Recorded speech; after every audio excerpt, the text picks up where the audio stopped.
Good afternoon and welcome to this Virginia Quality and Productivity Forum, the fifth of a series of 6 live interactive teleconferences on quality leadership and management from Virginia Tech.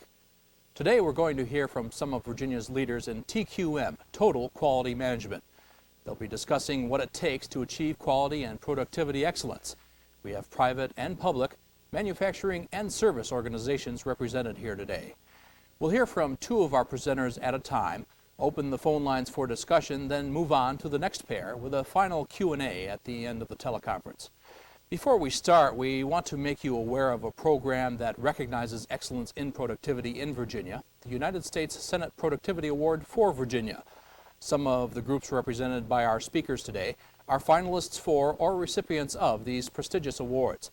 Nominations for the next round of awards are due November 30th. If you're interested, we'll have an address on the screen after this short video describing the United States Senate Productivity Award for Virginia.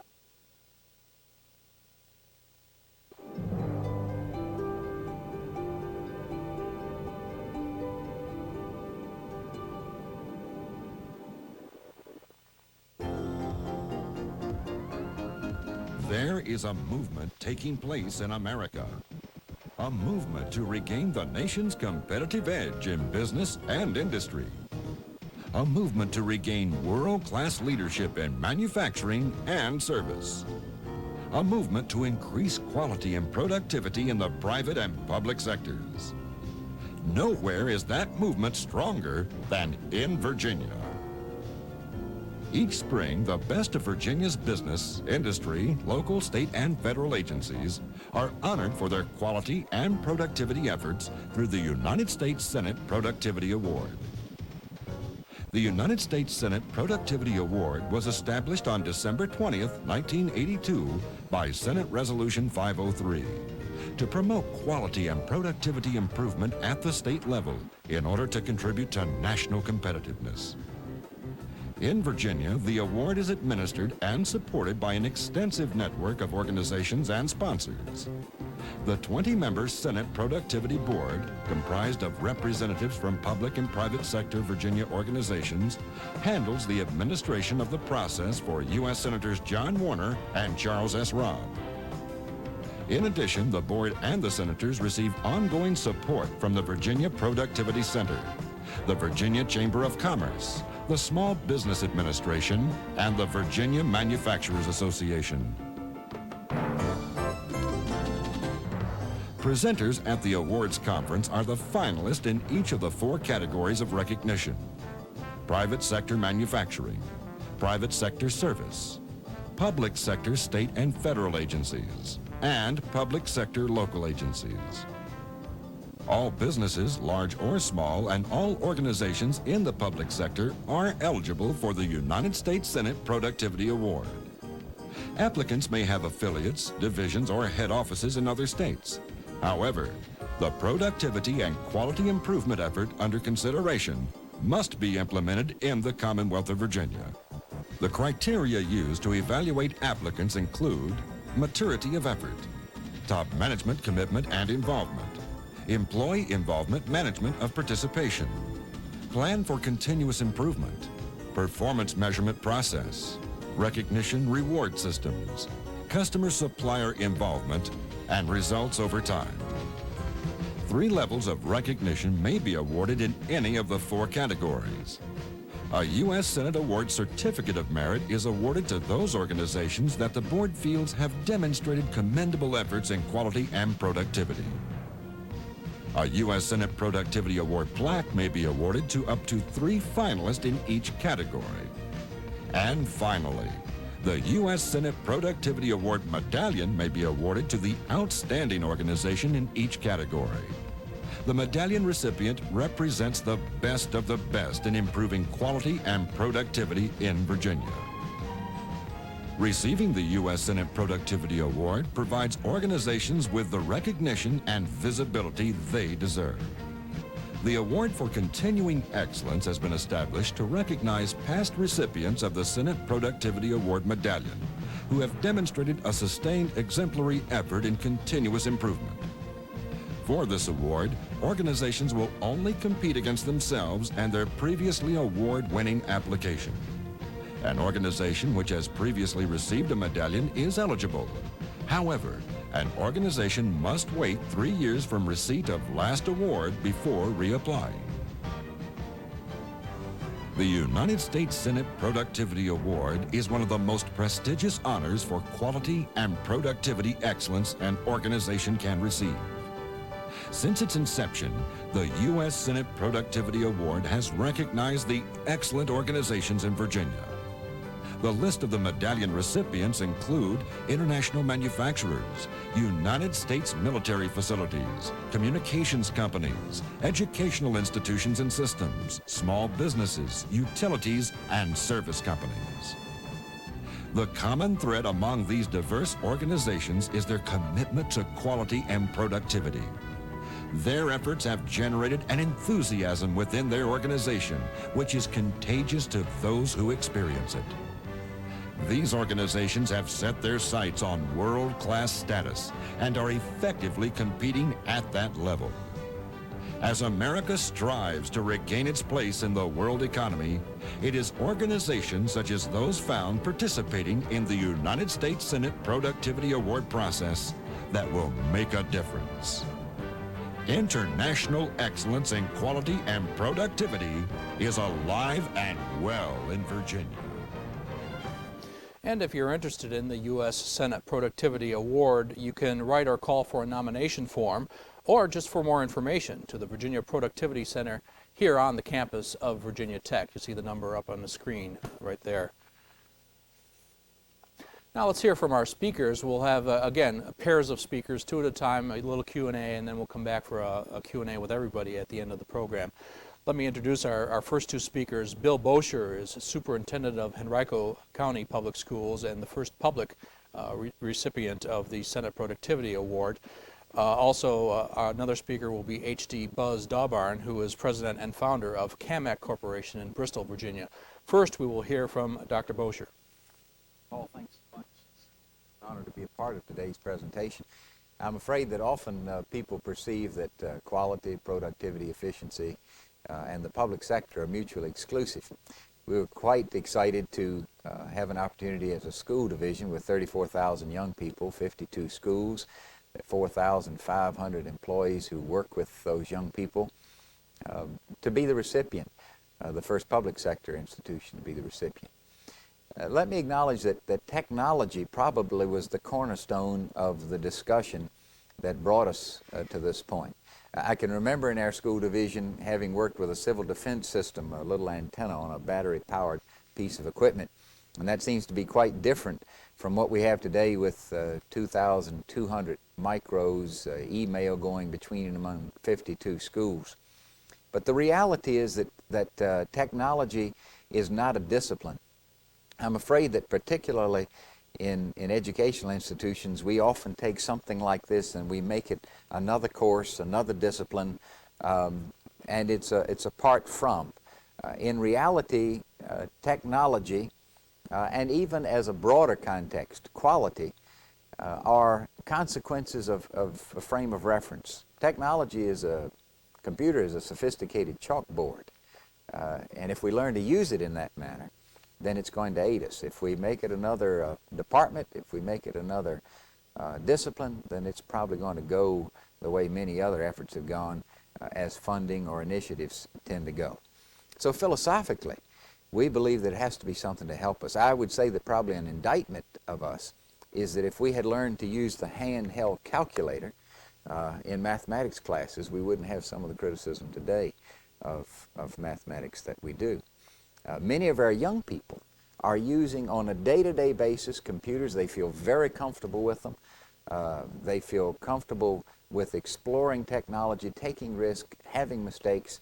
Many of us, Bill Bosher, the administrators of the world, often look at that thing and wonder what it's going to do to us. So what we're talking about in the school division is first of all having a comfort level with taking risk, whether it's technology, methods of leadership, modes of instruction. It's a climate, it's a frame of reference. It's not any individual tool or program. The application here was Varina High School, the Governor's Center for Educational Innovation and Technology. And in truth, from the early 70s, with the national reports, and there were over 100 of them, many people were talking about what was wrong with education, but very few were talking about what to do about it. The R&D efforts in education seemed to be limited. Varina was one of those approaches whereby we took a real population, a real student body, a real faculty, and we said, what can we do in terms of change? And there were many things that were effective, but there were some that were equally rejected, which is an honorable approach in any type of research. One effort that was particularly important to us was to use two-way audio and one-way video instruction. And today we have over 50 school systems by ITFS, microwave, cable, satellite, taking courses like Japanese, geometry, advanced placement calculus, English, and doing very well in those methodologies which we use to assess young people. Again, it was stretching beyond our limits and involving those who were going to have to implement the process. I think we, those of us on both ends of this camera, who are administrators, are probably more effective for what we allow than we are for what we cause. That means giving license and enabling people to do what they can do well. It's not technology, it's a frame of reference. We developed not long ago some vignettes of what we're talking about for our school board and our community. It's a videotape. As a matter of fact, we brought them today, and I'd like to share some of those vignettes so that you can see some of the specific things that are being done in Henrico County Public Schools to enhance, first of all, quality and using the tool that we call technology. Videotape from Henrico County.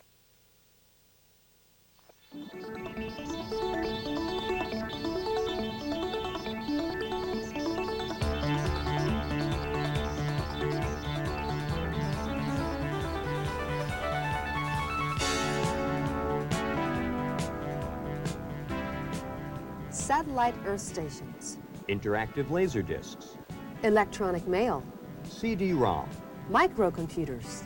online retrieval. It hasn't been that long ago that words such as these were used only in futurist publications or perhaps heard during televised NASA programs. But thanks to Henrico County Public Schools' technological advances over the last 10 years, these terms and others are all part of our educational vocabulary. A wide variety of technology applications are used every day to improve the school system's level of instruction and the diverse administrative functions that are necessary on a daily basis. Technology can be used to promote educational excellence. In 1984, Henrico County received national attention for the first electronic classroom in Virginia. Live interactive televised instruction has proven to be very effective over the last 6 years. Henrico's original electronic classroom at Varina High School now broadcasts 20 hours weekly to 50 school divisions. Student enrollment has increased over 400%, and teachers are now reaching a national audience through satellite technology. In 1989, Henrico established a second electronic classroom at the new television studio in its central administration building. Based on the success of the original program, Japanese 1 was delivered by an ITFS microwave signal to each of the 7 high schools in Henrico and 6 additional schools throughout the state. Japanese 1 has been repeated this year, and its success has been evident with a more than 200% increase in enrollment. 39 school divisions throughout the state are now participating by satellite.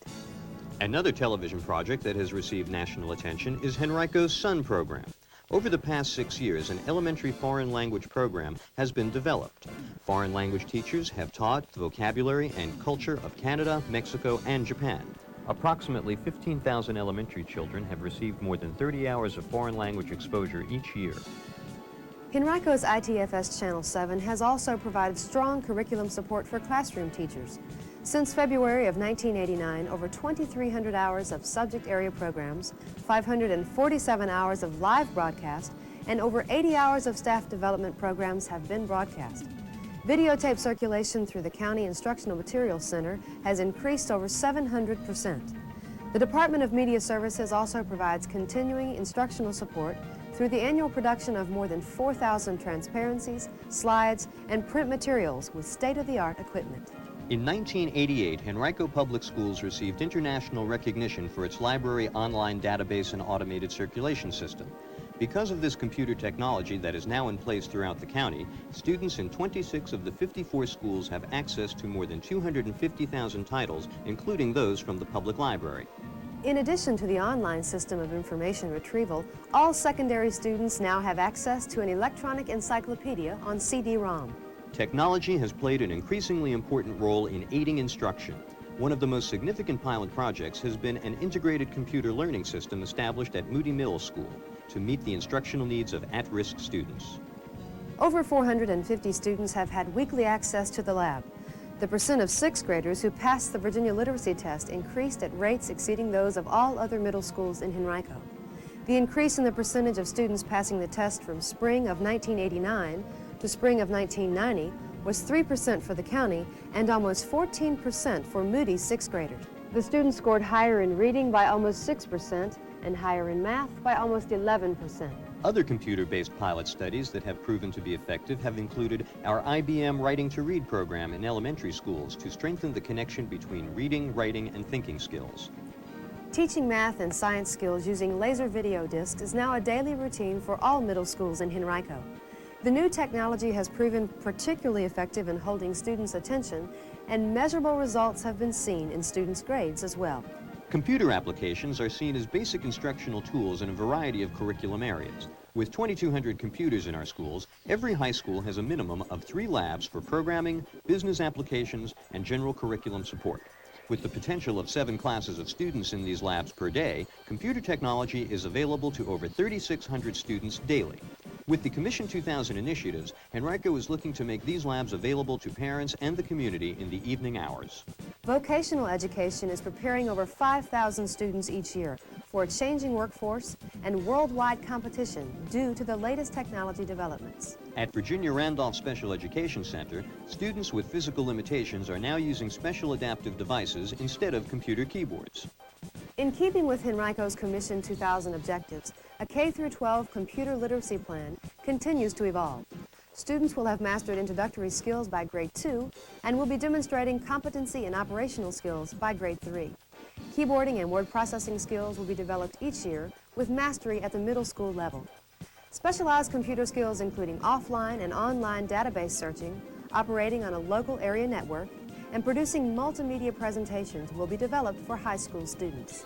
Technology has also been used to facilitate communication among Henrico's schools. A direct communication link among the Central Administration Building and the 54 schools through electronic mail has been established, virtually eliminating interoffice memos. Important messages can be sent now to and from schools in as little as 60 seconds.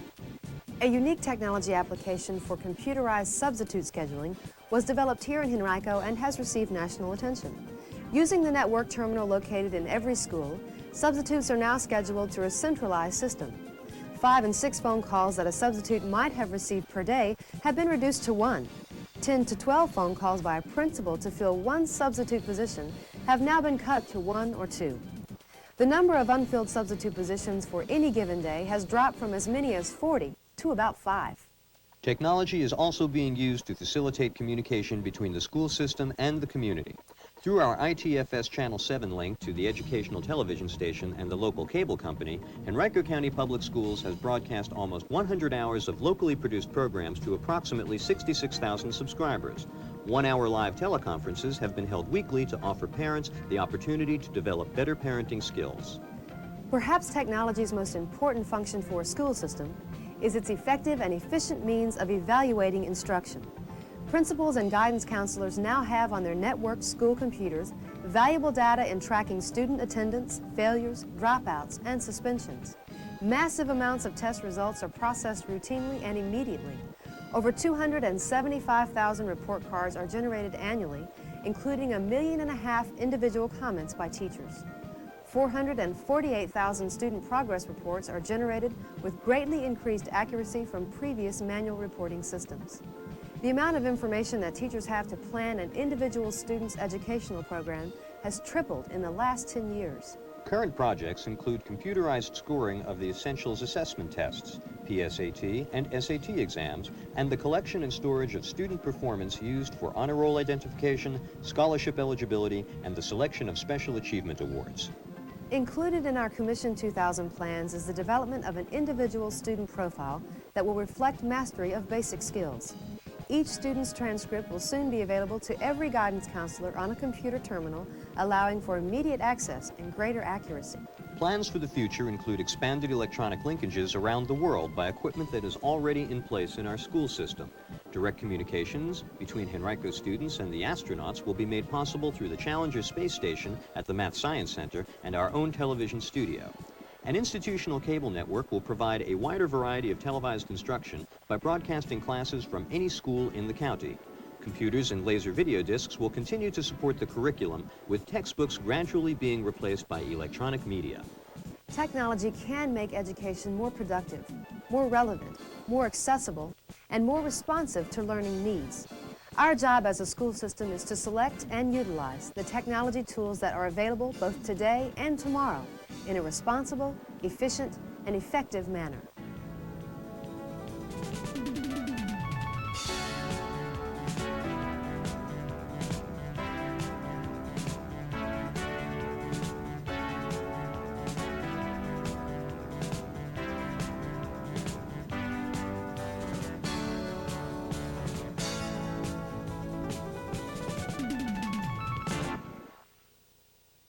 As you can see, we use three basic delivery systems. The first is for instruction. That's our primary mission. That's our business. If we don't have young people improving in their achievement in academic studies, then we're not doing our job. The second, though, of course, is for management purposes, and you saw demonstrated that we produce thousands of report cards each year with more than 1.5 million electronic comments by teachers. We have email going between and among schools. As a matter of fact, when we started the email system, we just had a moratorium on paper for 2 weeks. We said, we're not going to send any paper. The first week, there was very little communication because no one sent anything at all because they were timid with the technology. But by the second week, people felt so comfortable with the technology that we never again went back to paper. We just cleaned up the any glitches that existed and moved from there. The third has been with the community, with over 100 hours of ITFS broadcast into the community each week. Our communities are better informed. School systems today confront the reality that about 70% of our homes don't send us any school-age children. In Henrico County, 72% of the homes do not send us any of the 34,000 young people. So we need to use these types of methods with colleagues and with constituents to be both visible and accessible. That's a difficult issue because when you're visible, you're not accessible, and the converse is true as well. Technology will help us to do that. We can literally, as it says, reach out and touch somebody through this medium, as we're doing with you, and you will reciprocate in just a moment. In Henrico County, again, it's a frame of reference. It's being used for instruction. It's being used for management. It's being used for the broader community. Our primary purpose, though, is to expand in ways, because that's the quality aspect, expand in ways that we do not yet know exist, because we have many areas with which we need to improve, but the truth is we don't have any idea yet how good we can be, and we will be better than we are today. The Henrico County Public Schools, quality, technology, not a new discipline, not a new course, but rather an attitude, a frame of reference with which we work each and every day. Okay, thank you very much, Dr. Bosher. We'll be hearing more from him as we get into some questions and answers from you later on. I'd like to reintroduce our second speaker, who is Buzz Dawbarn, who is president of CAMAC Corporation in Bristol. Buzz? Well, good afternoon. First of all, I don't like to fly under any false colors. At our company, we don't wear neckties. We don't allow them, so I'll just take it off now and relax.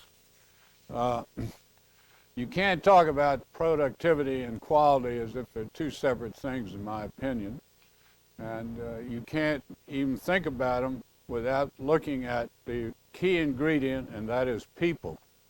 we do the statistical process and all other computers and everything else for quality and productivity, but our main emphasis is on people.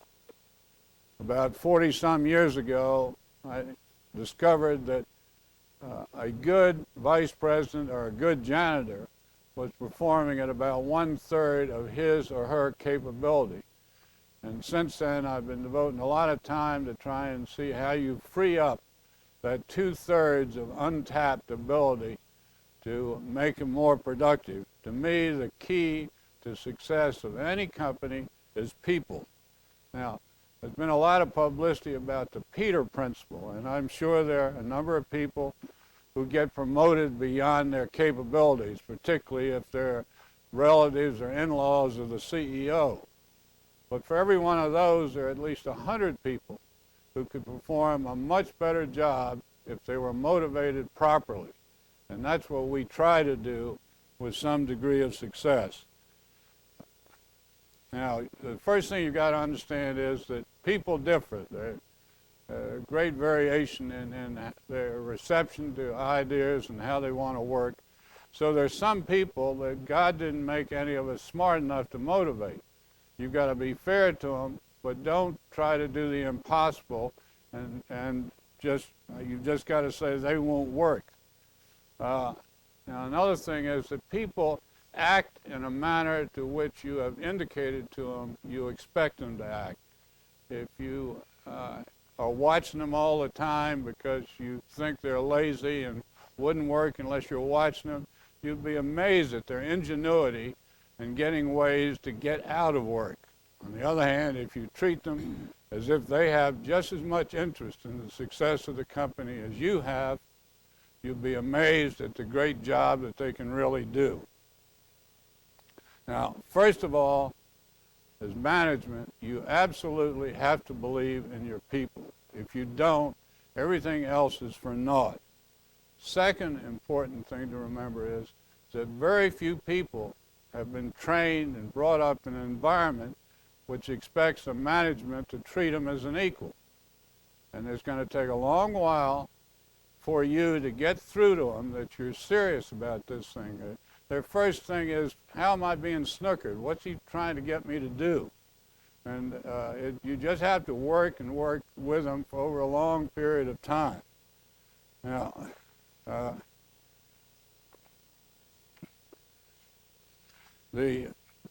started to say the average person has been trained to really doubt management, and they're psychologically committed to prove that management doesn't know what it was doing. And it reminds me of a thing that happened, 25 or 30 years ago. I was out at the S plant that's part of General Foods in Chicago. And the manager told me that he had spent a year having his chemist evaluate all the different soaps that went in the pad to find the one that was the best and the cheapest. And on a Monday morning, in come these drums of this new soap. And practically immediately, he told me, just everything went wrong. Machines broke down, and he just couldn't understand what was going on until it suddenly got through to him that the people resented not having been asked about this new soap. They'd been used to this one other soap all the years, and here this new one was dumped on them. And he said that when he changed and went back to the old soap, immediately the problems disappeared. Now, his mistake was that he should have involved the people on the floor in all this lengthy testing and get their opinion and evaluation of it, and none of this would have really happened.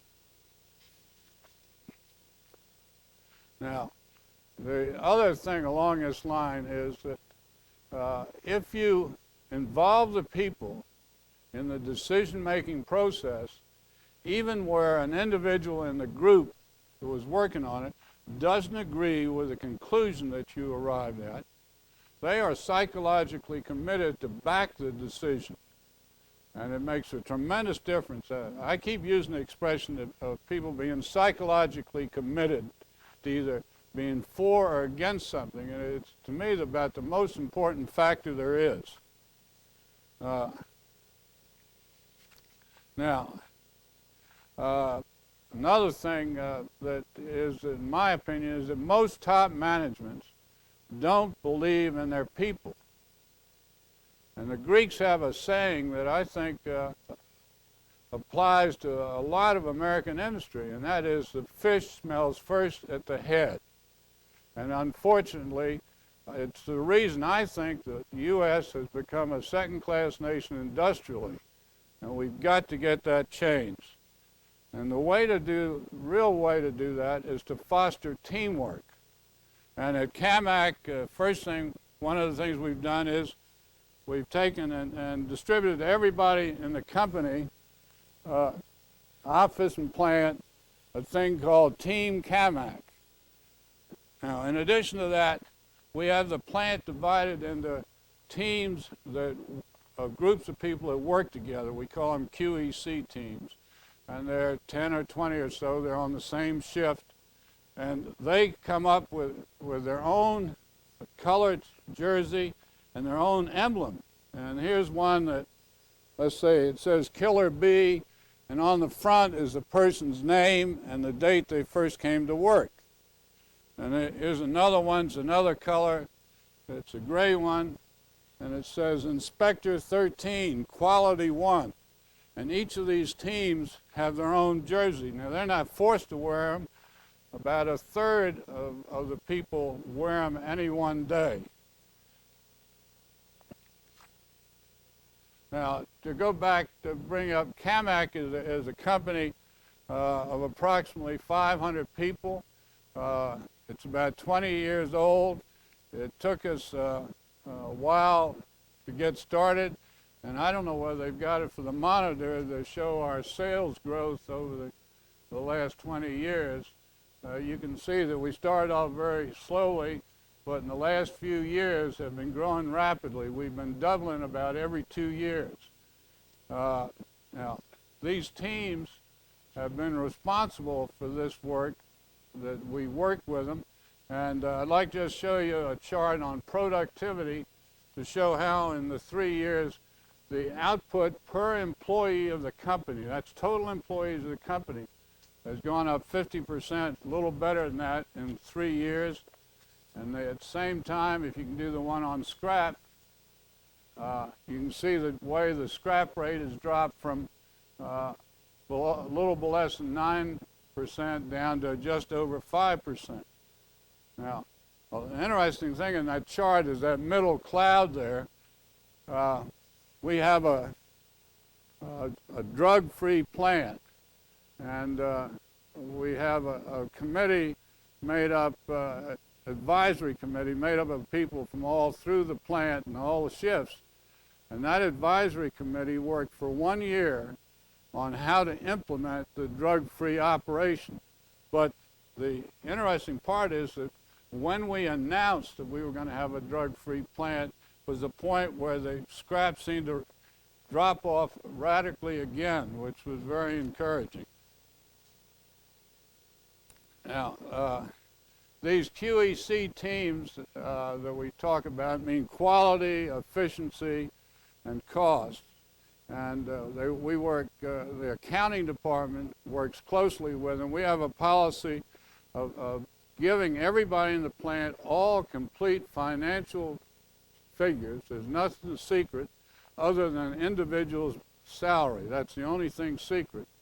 And it allows, once these people understand what things cost, you'd be amazed at how they can cut away at it and improve on it. Most companies think it's none of their business and then wonder why they don't improve on their costs. And we feel that this is important that they have that. Now, we have a number of reward systems, but the biggest one is that we have an arbitrary standard of the cost of every product. And every quarter, we look and see how much the standard has been beaten. And we take half of those dollars and put in a pool for all the employees in the company except the 7 top management.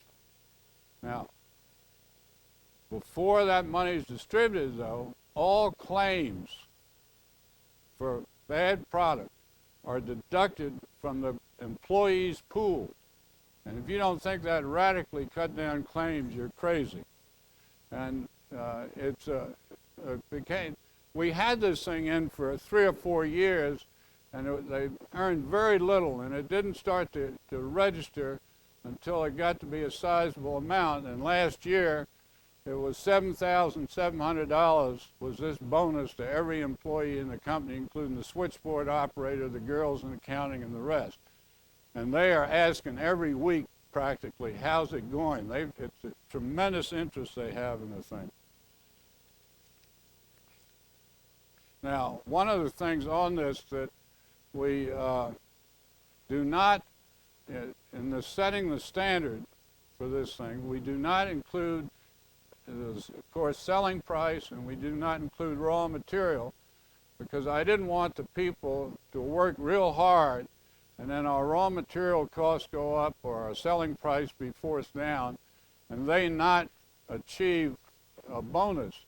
I feel that their bonus ought to be based upon what they have control over and can work. Some companies say, well, if the company's profits fall off, they should suffer too, and we disagree with that strongly. The other thing is that if we come up with a radical way to lower the cost on a given product, we do not lower the standard.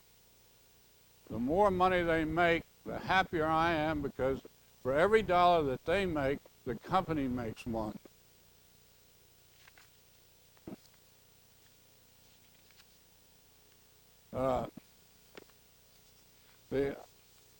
There's a chart that I think we can show to show how the compensation has gone. And you can see that it started off as very little, but now is up to close to $4 an hour that they get in these special awards. And there are a lot of them. There are attendance bonus and other things, but the production bonus is the real major one for them.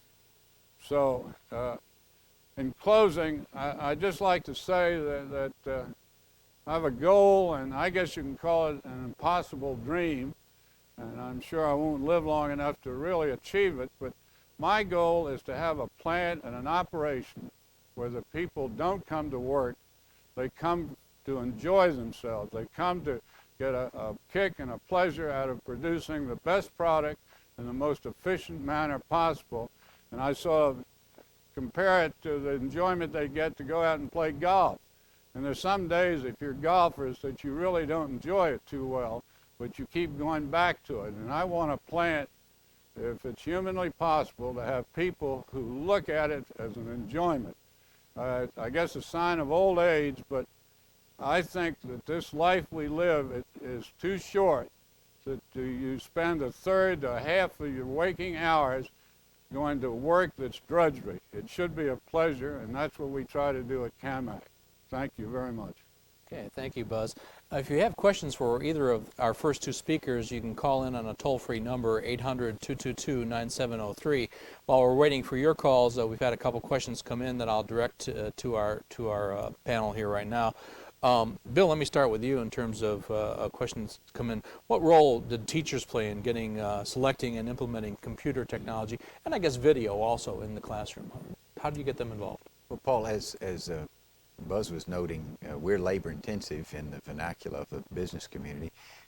We're dependent upon people, everything that we do. We have a teacher advisory committee elected by their peers, building by building, so I meet with about 52 teachers on a monthly basis.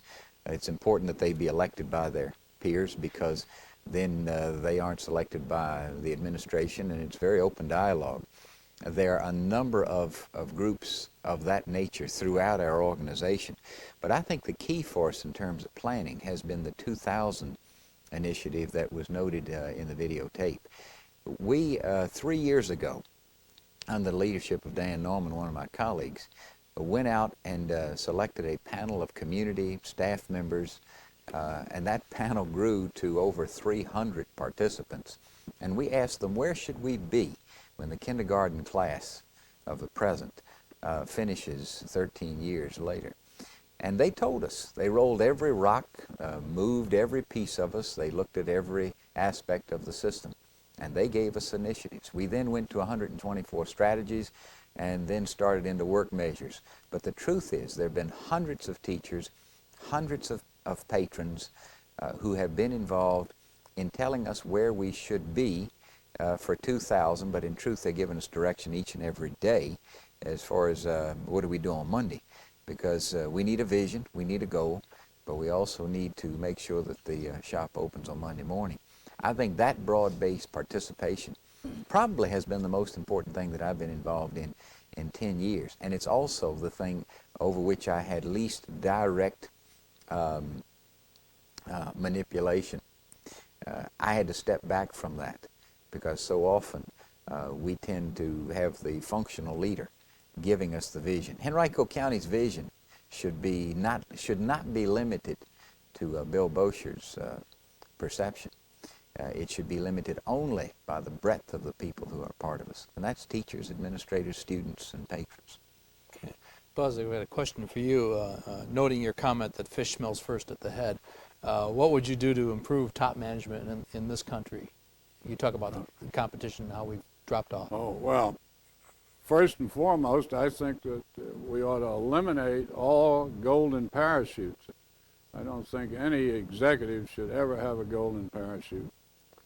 I don't think any CEO should be on the board of another company because they get a little clique, they get on each other's boards and then give themselves all these perks and golden parachutes.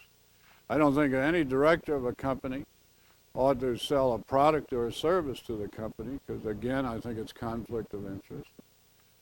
I'm getting more radical as I go down. I don't think that any stockholder ought to be able to vote his or her stock if they haven't held it for at least 6 months.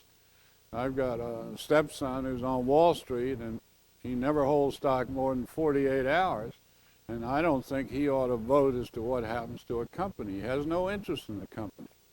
And finally, and this is the most radical of all, I guess, I don't think any major company ought to be sold without 50% approval of the workers at the place who've been there at least 6 months. To me, a company is a group of people performing a service or building a product. And I grant stockholders have certain rights, but to me, the money the stockholders put in is just a raw material like any other raw material that you use to produce a product. And as I see it, 99% of the time, that money isn't helping the company at all. It's people trading back and forth, sort of gambling like betting on a horse race. We do have a call coming in from Winchester. We have an 800 number to call in your questions. Go ahead, please. Yes, Dr. Dahlbarn, we had a question about your QEC program and whether you could expand on whether it was totally voluntary and what you did to get it off the ground, and maybe just expand on the specifics of that. First of all, I don't mean to correct you. I don't have a doctorate, but I'll try to answer it. It was a process of a fairly long time. Over a period of time, we try to improve on it. And the QEC teams we are four shifts. We run 24 hours a day, 7 days a week. These are a group from 10 to 20 people who work together as a team. And they used to meet more often. Now they meet about twice a month on company time to go over any problem, anything else that they might have, they think will help the company. And one thing we do is that any new employee is assigned to one of these teams. And that team has to approve that employee becoming permanent before 30 days are up. Further than that, the team has to approve every pay raise that person gets, that new employee gets, till they get to the top of their pay scale. And the reason for it is that I felt that a good con artist could con a supervisor, but I've never seen any con artist, male or female, who could con his or her fellow workers. And they've got to work as a team. Okay. Once again, 800-222-9703 if you want to call in your questions. I have another question for Dr. Bosher in terms of obviously being a public group. money has to figure in here somewhere. I mean, all these innovations are nice, but where did the money come from? Was it money first, then do this, or did you come up with the ideas, then try to get the money? How did that work? It's interesting, Arnold Schwarzenegger was with us recently in Richmond, and one of the first questions asked when he made his presentation was, where do you get your money? And I will never forget the sort of passionate statement that he made. He grabbed the table and sort of leaned forward, and he asked, do you believe that, that communism recently fell because someone funded the resistance?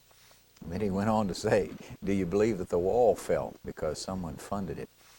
We're talking about will. We're talking about engendering trust. We're talking about engendering regulations. Relationships. We're not talking about rules and regulations. We're talking about relationships. Money is a factor. We initially set aside $100,000. Our board gave us some poetic license because we weren't sure where to go. We wanted to fall between two areas. One was the sort of paralysis that exists by saying, technology is changing so rapidly we don't know what to buy, so let's don't buy anything. And the other was taking a potpourri of technologies so that you can't use anything with anything else. So we took a point in time and said, this is what we're going to do, this is what we're going to purchase. And that was in keeping with the best thinking within the organization. And then moved with $100,000. We've had a lot of support from companies. It's amazing, as was noted with our colleague, Buzz. It's a thing that grows. Once people learn to enjoy that, they then want more of it. We now have companies coming asking us to pilot their equipment. Well, that's money that we don't have to spend in another form. But I would emphasize again that it's not buying a piece of equipment, though funding is essential, and our community has supported that, our school board and board of supervisors. The real critical thing is establishing the relationships for long-term use. So have the current tight money times had any sort of influence upon the way you've had to, obviously it's had some sort of influence, but in terms of getting this technology going and that sort of thing and working with employees, has there been an effect? It has had an effect, Paul. Our funding from the state was decreased $6.6 million from the previous year's actual. That's a hole in anybody's budget. We're a $181 million operating budget. But the dilemma, again, I believe in any organization, public or private, and I would say to my colleagues who are in the public sector, the only thing that separates us is how we generate revenue. Once we've generated revenue, our expense side in the public sector should be the best business in town. We owe that to the people who own the thing. But I would also acknowledge that when a vendor comes to me and says, Bill, we'd like to sell you whatever, and I'm a gadget man, so I'm impressed by them. But I say euphemistically, we don't have the money. What I'm really saying is we don't have the priority. In any institution of which I'm aware, there are funds available when there are priorities. But if the priority doesn't exist, then money's not going to exist either. Buzz, let me ask you another question in terms of where does the credit go on all this, the way you run your operation? What gets the credit for the way you do business? Well, I guess one thing is that years ago I made a discovery that the greatest waste of natural resource in this country was the female mind. And I was the only one sort of mining that lode for a number of years. And they have been a tremendous asset to me over the years. 3 of our top 7 people are gals, ladies, as I like to call them, and they do a fabulous job. Now, I've had trouble 30 and 40 years ago of getting men to accept a woman, a lady, a gal, as their supervisor or even their peers, but fortunately this has been changing. And the ones that I've been associated with have all done a great, if not great, even that, more than that, fabulous job. I'd go and say that our vice president for finance grew up in the Midwest. Her father thought that women ought to cook and wash dishes except when they were producing babies and didn't need an education. In the middle 40s, she had an opportunity to go to college at the age 50. She graduated top in her class at the university and is the most fabulous financial vice president I've ever seen. She's got two weaknesses. She thinks everybody ought to produce 120% of their capabilities. And worse than that, she thinks I walk on water. But other than that, she is just great, and that's the kind of people we have. All right, thank you very much. We do have another call coming in from Kansas. I understand it's a three-part question. Go ahead, please. Yes, I'd like to ask a question about how much empowerment does the EQC teams have, and such as do they have the empowerment to recommend capital equipment purchases? Second thing, have they ever been turned down?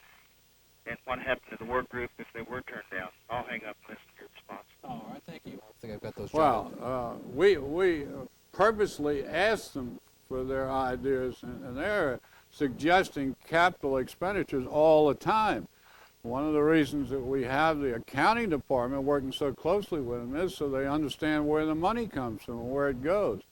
And there have been times that they had to be turned down, but we try and explain to them what the reason for it is and go to some length of it.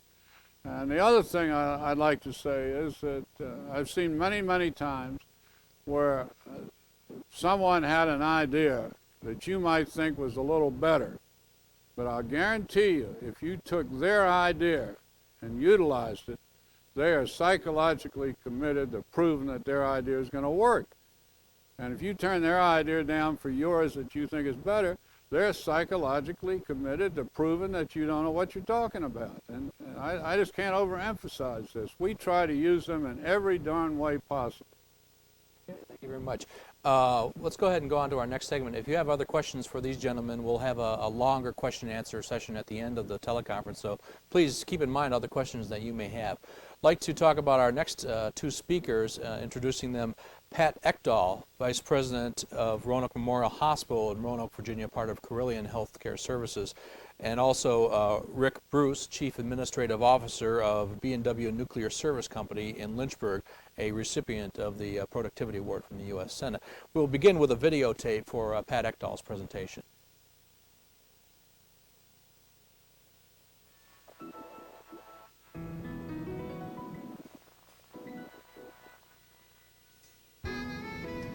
Carillion Health System, the largest healthcare system in Virginia, is comprised of 22 affiliates, each working together to provide comprehensive services throughout Virginia and beyond. Carillion's corporate headquarters and 13 of its affiliates are located in Roanoke, Virginia.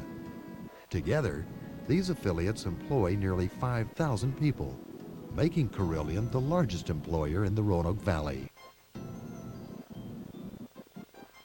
11 of Carillion's affiliates are hospital facilities. Its flagship is Roanoke Memorial, a progressive 670-bed tertiary care facility offering a complete range of medical services, including Level 1 trauma care.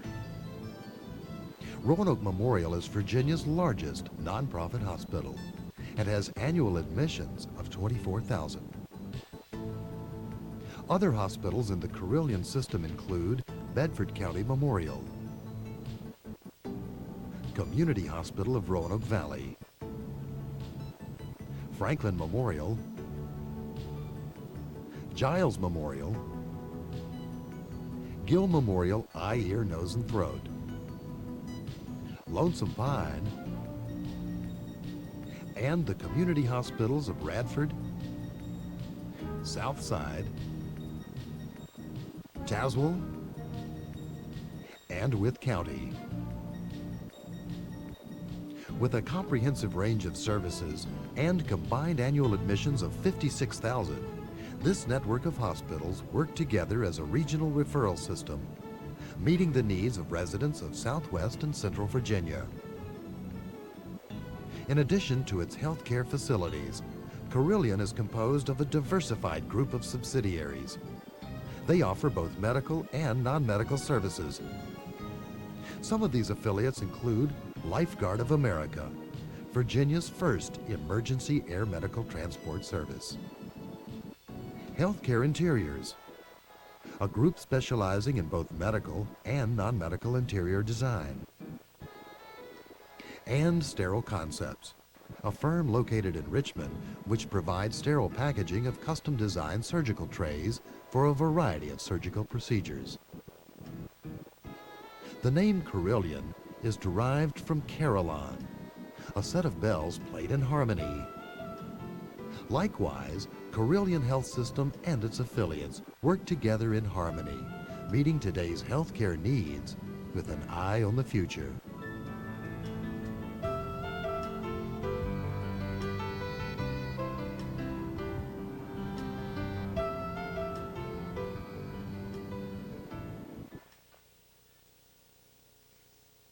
We're already good. We believe that patient care is our business. We believe in people. We are successful, financially sound. We're a low-cost provider. We're growing. We're progressive. We have a fine medical staff. We have competent leadership. We know that we're only as good as the people who work in our spaces. And we do have good people working in our facilities. We get good feedback from patients. We already use many of the TQM or continuous quality improvement concepts in our day-to-day operations. So why are we embarking on continuous quality improvement? Because good isn't good enough. We want to be better, and we know that we can do better. I'm going to share with you today our story, which is about 1.5 years old now. And at this point, we would really change nothing in what we have done. We have made no major mistakes in our trip.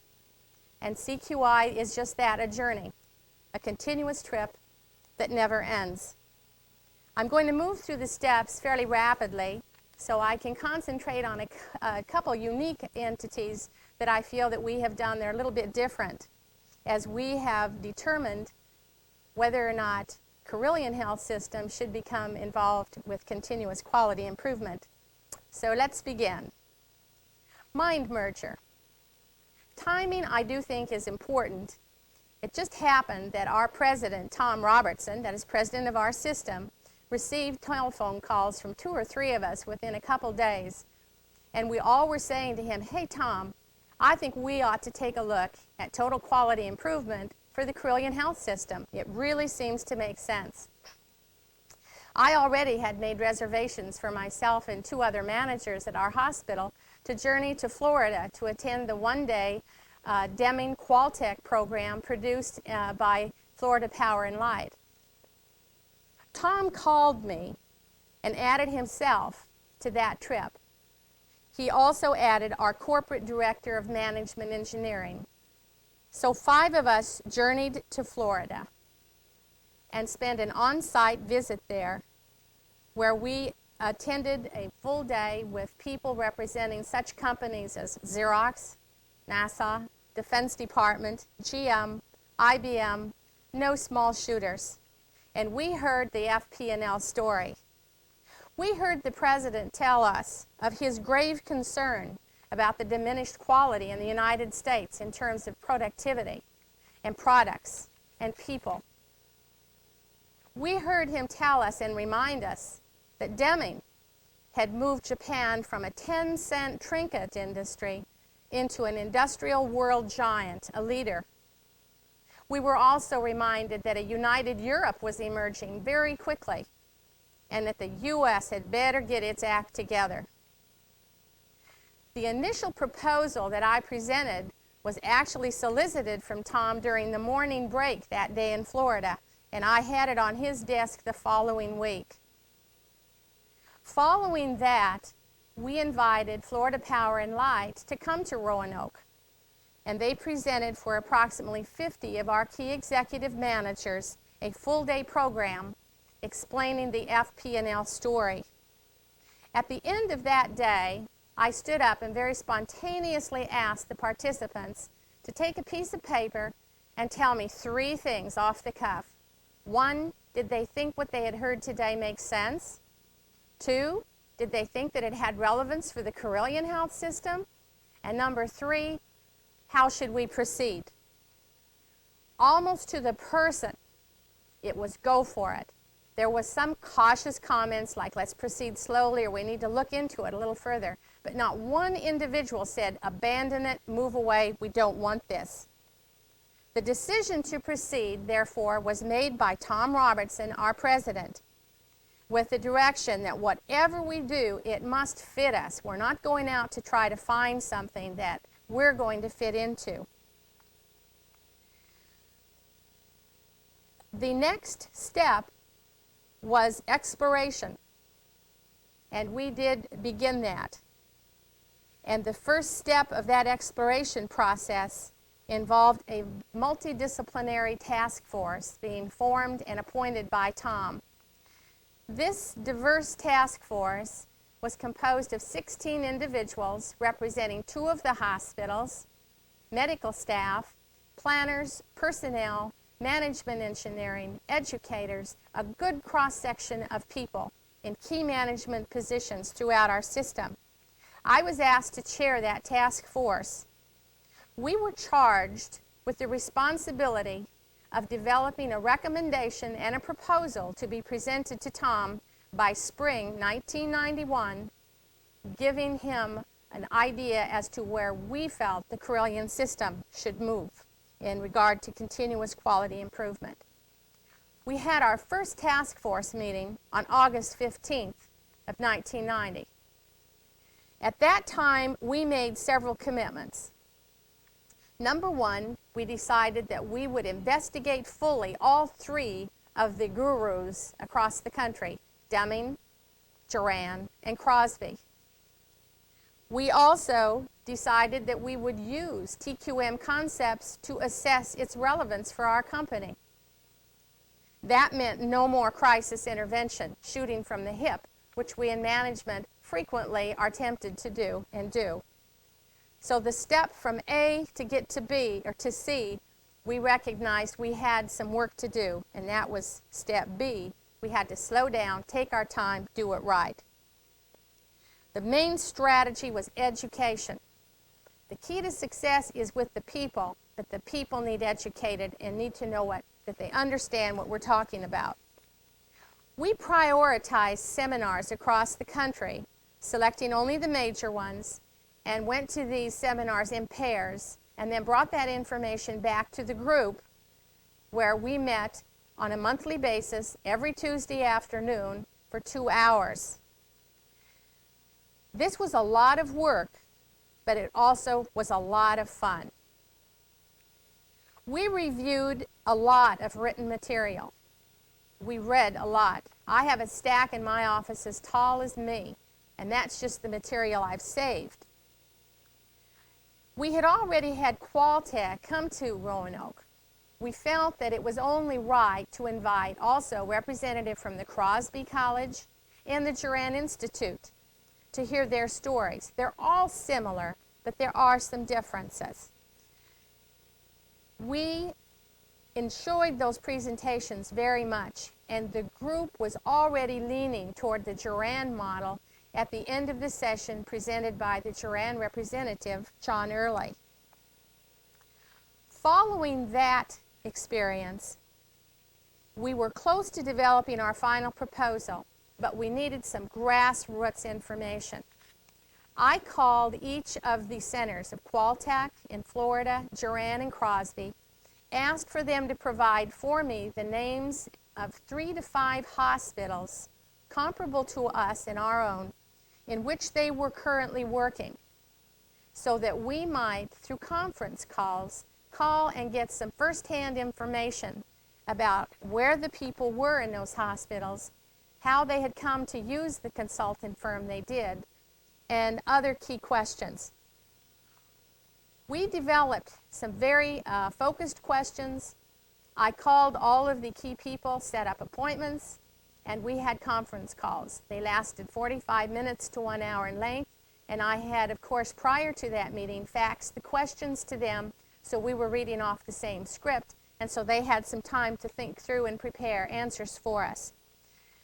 It was probably the most educational part of the whole experience for me. At the end of those telephone calls, we had made our definite decision. We already knew that we wanted to recommend Carilion system moving into quality improvement. But now we had selected the person and the group who was going to help us at least through the first phases, and that was the Duran Institute. We finalized our proposal and submitted it to Tom Robertson in February of 1991, just 5 months after we had begun our task. That proposal was approved in March of 1991, and at that point our task force was disbanded. I want to bring out that also during this time period, March and April, you know, for those of us who are getting involved with this, you don't wait until you're having a slow day to do it. You've got to make a commitment, investigate it, and then go for it. We had some tremendous other activities going on in our operations. Several of our hospitals were undergoing national accreditation visits by the healthcare agency who accredits us, the Joint Commission of Accreditation of Hospitals. That involves months of preparation plus 2, 3, and 4 days of site visits where they come into our organizations to make sure we're really doing what we say we're doing. We were also intimately involved with our strategic planning process and our budget process. And because we're already very decentralized, this meant we had a lot of middle managers and other people in our organizations hard at work. We also had just emerged out of a successful lawsuit by the U.S. Justice Department, and we're starting to merge some services with a new affiliate to our system, Community Hospital of Roanoke Valley. I arranged for one more full-day meeting with John Early from Duran Institute, and that involved Tom Robertson, our president, Houston Bell Jr., the chief operating officer of Roanoke Memorial Hospital, myself, and the author of our final proposal, Bill Merck from Community Hospital in Radford. We spent that day brainstorming and making sure that we all clearly understood the implications for the system and developing the first form of our rollout strategy. And by the time we ended that day, we knew when our first corporate-wide educational meeting would take place, and that was in July. A few days after that meeting with John Early, we put together and designed the corporate continuous quality improvement structure. And that involved hiring Judy Snipes, who is now our corporate Vice President of Quality Management, and she is busy putting together that office of very small staff of people who will initially help us get our educational efforts, provide monitoring services, and support for the whole system. In July and September, we had full-day meetings with the administrators of each of our hospitals, one representative from those facilities, and some corporate executive managers. The purpose of those meetings was to make sure, again, that we all clearly understood the concept and the journey that we were embarking on, and to elicit the support that was out there. And we're very pleased to get 100% of the top managers throughout our system saying, this concept appears to be one that can help us even do a better job than what we're doing now. At this point, we move officially from decision-making to our journey. Cost-wise, at this point, it hasn't, well, I guess I won't judge the outlay in dollars. During the time that the task force was in place, we expended somewhere in the excess of $20,000. Most of that was on educational programs and materials for the task force. That did not include our time in meetings, and it did not include our long-distance calls. Since that time, once we have brought the consultant on board, and John Early will continue to work with us, we've added another $30,000 plus to that bill. But we do feel that that really is displaced money that we would have used somewhere else. At this time, we're in the process of training our corporate staff to assist the hospital steering committees and project teams. Our goal is to become completely self-sufficient where we have no need for outside consultants. And we will accomplish this gradually. We are not going to make any major system-wide educational effort of all employees. We believe that people need to be brought on board so they understand the concept and so that they can become actively involved in the formation and the activities of those project teams. I anticipate in the future that the Carillion Health System will be primarily interested in using vendors only if they have good quality improvement programs in place. Last week I attended an American Hospital Association program on continuous quality improvement, and a very profound statement was made. People do not resist change. People resist being changed. And I think that we need to recognize that as a truism. And as senior managers, we must be very sensitive to the fact that changes do affect our people, and it's why they need to be included, why they need to be a part of, and in the decisions made. And that isn't just our staff employees, it's our middle managers as well. Because as we move more into an operation which empowers our employees, middle managers can become somewhat threatened and insecure. And we must help them adjust to their new role as cheerleader, facilitator, helper, director. We believe that the data-driven process of empowering our employees to actively bring about improvement in our system's operations and in providing patient care will result in more satisfied patients, more satisfied physicians, in more satisfied employees, in increased efficiencies, competitiveness, cost savings, and essentially and finally a stronger financial bottom line. If I have advice for any of you, it would be, for heaven's sakes, don't embark on a formal continual quality improvement program unless you really know what you're talking about, and certainly not just because you think it's the thing to do or the fad that's in. It's got to fit, it's got to have meaning, it's got to be done with commitment, enthusiasm, and passion, and it must fit your particular situation. And as our task force said to Tom when we handed him the proposal, when you're ready, just do it. Good luck. Thank you very much, Pat. Once again, if you have questions, we'll be having a question and answer session after this next presentation and also at the end of the teleconference. Our next presenter, as I already introduced, is Rick Bruce, Chief Administrative Officer of B&W Nuclear Service Company in Lynchburg. Rick? Well, people are the critical ingredient to achieving excellence in the products and services provided by B&W Nuclear Technologies. People, trained, caring, and knowledgeable, are central to the design and manufacture of the products and tools we use to service commercial nuclear utilities. In a videotape we recently produced, there are many different examples of how B&W Nuclear Technologies has achieved quality and productivity excellence through the introduction of first-of-a-kind technology. Sprinkled throughout this tape, personal involvement and dedication are exhibited many times, and these are the keys to the quality and productivity successes we've had. I think that you'll find the enthusiasm of the people very self-evident. B&W Nuclear Technologies is built on state-of-the-art technology and the most responsive service in the nuclear industry.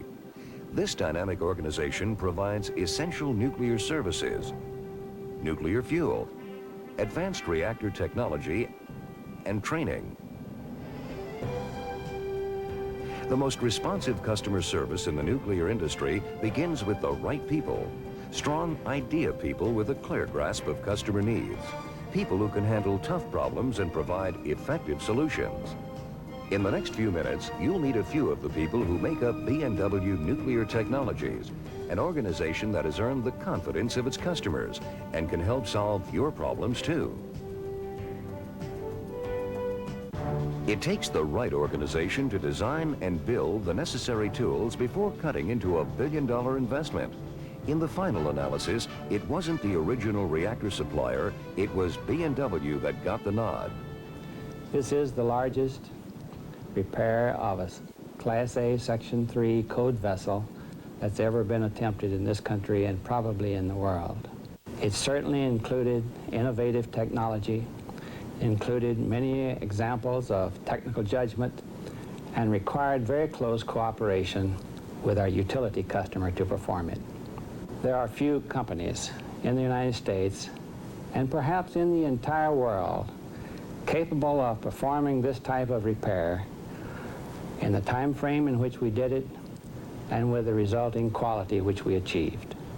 Metal cutting debris left in a reactor by a competitor had already resulted in fretting and failed fuel rods when the B&W Fuel Company was asked to come in and help salvage a $1 million fuel core investment. After a 2-week campaign of removing debris from 100 fuel assemblies, we had identified and removed over 400 individual pieces of debris.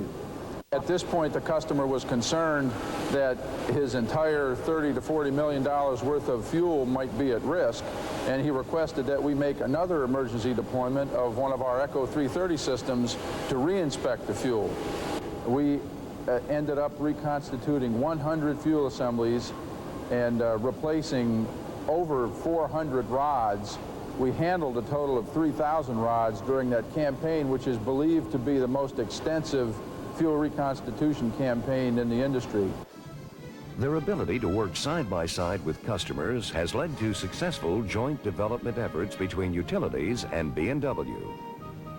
The utility said they had an idea that maybe there was a temporary fix that we could capture this plug so it wouldn't separate, eject up, cause a primary to secondary leak, or either have a loose part in the steam generator. And they asked us what we thought of their idea. And within 10 days, we were able to qualify this to the point that the leakage rate was less than 10 to the minus 6. So instead of a temporary fix, it actually turned out to be a permanent fix. The leakage criteria was as good as, basically as good as an originally installed plug. And we've installed thousands of these things, and we're paying that particular utility a royalty on each of these devices that we install. Not all critical problems involve the rapid development of mechanical devices or special tooling. A growing number of utilities are calling on B&W to provide analytical services. So their immediate concern was, how can we reduce the amount of water put in the sump so that we don't flood certain critical instruments? And it was determined that the original calculations of the flood level was an error, and these had been performed by another vendor. The goal that we were trying to achieve was the fact that the customer was in a refueling outage. He did not want the NRC to tell him, no, you cannot restart until you solve this problem. What we gave him was enough information and background to justify to the NRC that this problem was indeed not a problem, and that we had enough information to say, here's why it's not a problem. So what we did was we ended up saving them time and money. Of all the industry efforts to preserve PWR steam generators with advanced inspection and repair technology, an effective, rapidly installed sleeve remained elusive until B&W met this challenge with a unique, kinetically welded sleeve. This sleeve satisfied the need that we had to sleeve some of the tubes that did not respond or were too old to respond properly to the corrective processes that had been applied to them. So our customers needed something that was quick, that was leak tight, and had been designed specifically to reduce the amount of exposure that was involved in installing the sleeve. Thus, we came up with the kinetically welded sleeve. When a stuck reactor vessel stud delayed a customer's refueling operations, B&W responded with new, more efficient technology, a stud removal process that took 70% less time. Although we were aware of our competitors' capabilities in this area, we felt that we could field a more efficient stud removal system that would work on a wide range of stud hole sizes on all NSSS plants. The goal of this stud removal system was to be able to remove a C stud in less than 24 hours and repair the hole as required.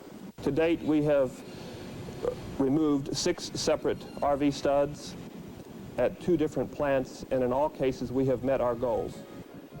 An established NDE leader, B&W is setting impressive standards for examining cast stainless steel, taking on all challengers. B&W participated in an industry round robin to evaluate the effectiveness of that technology. During that round robin, we achieved a 99% detection rate with a 2.5% false call rate. Previously, the competition was evaluated as a 50% detection rate and a 50% false call rate. That's little more than a guess concerning the reliability of that component. This is just one example of how B&W has responded with effective and proven technology to provide the answers that utilities need to operate in a safe and efficient manner. The competitive edge is a natural attribute among the young engineers at B&W. They have the engineering talent and the business skills to understand what it takes to differentiate themselves from their competitors. A particular utility had a problem with a safety-related heat exchanger, a problem that was on their critical path for startup in about 3 weeks. This customer had a relatively small job. However, this job was going to be costing this customer millions of dollars if either of the two competitors were taken as the contractor.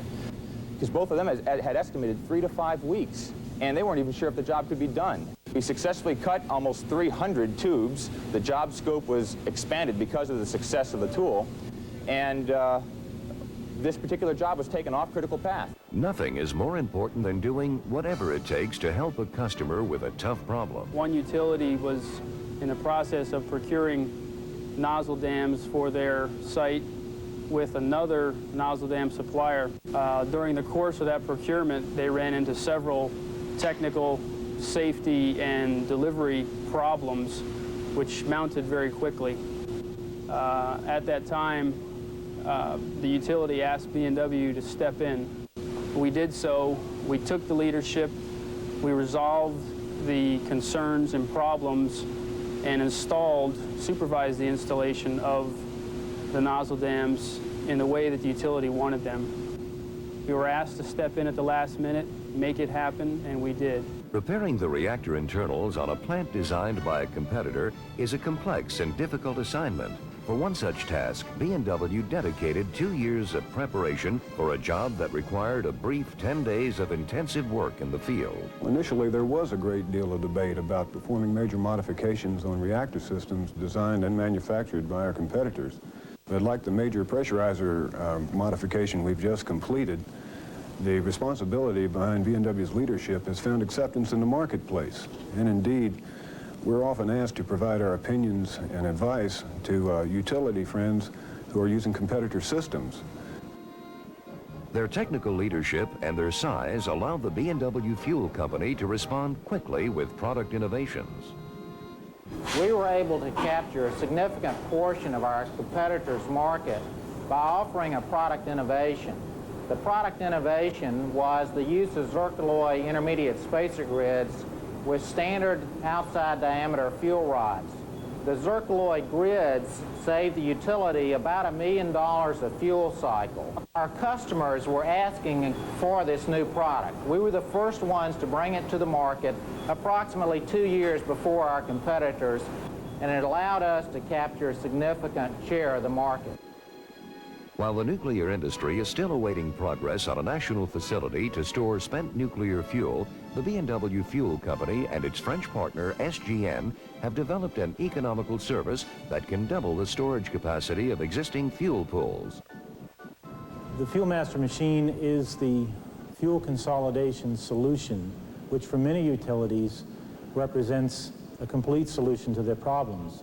It represents a good choice for many utilities because of the uncertainty over the government program.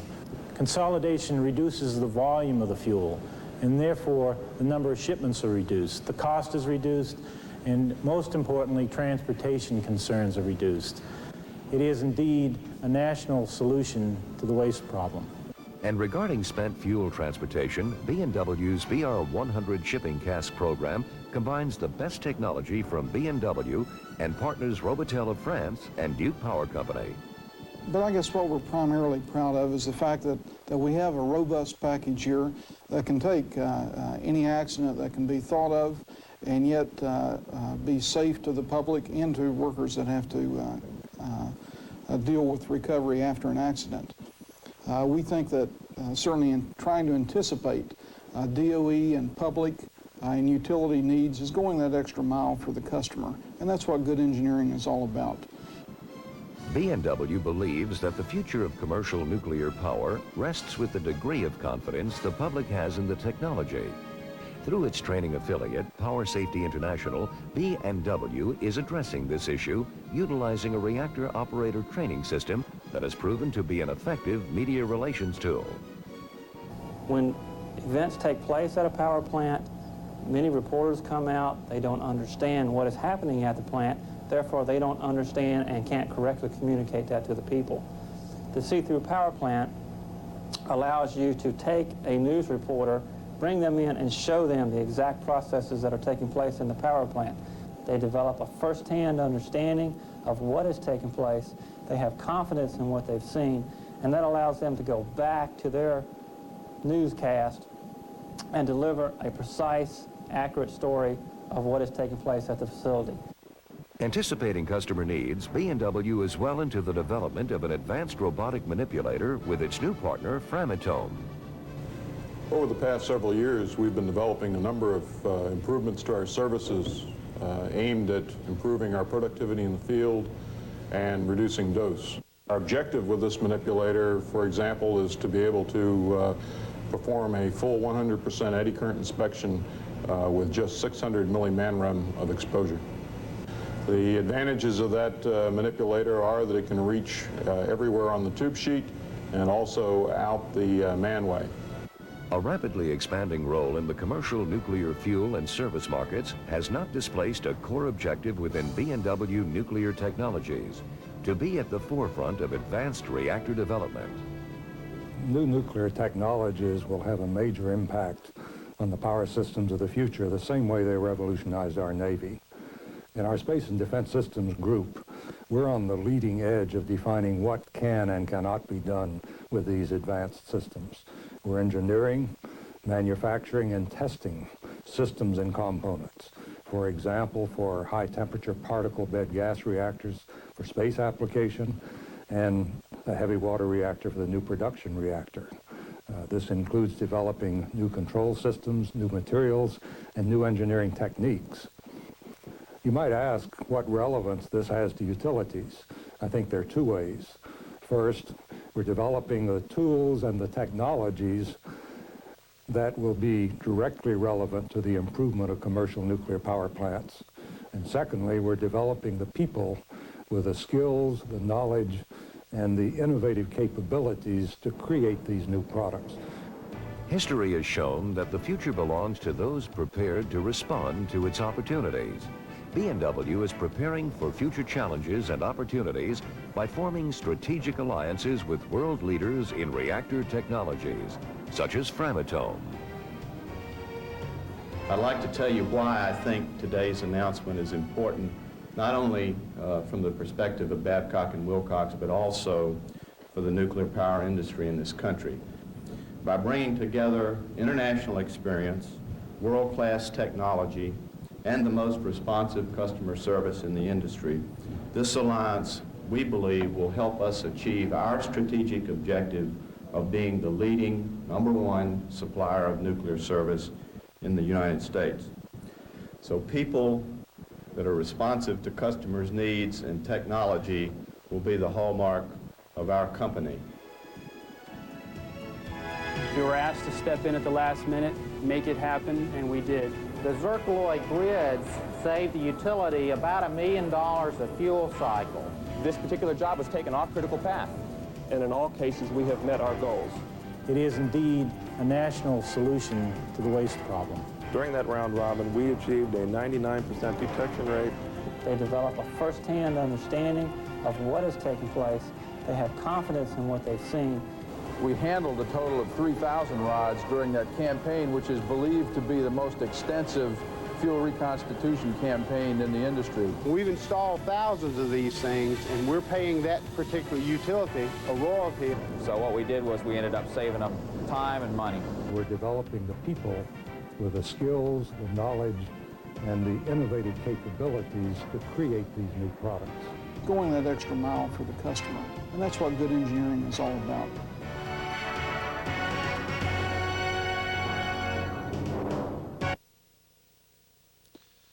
For B&W Nuclear Technologies to be successful, our customers have to be successful.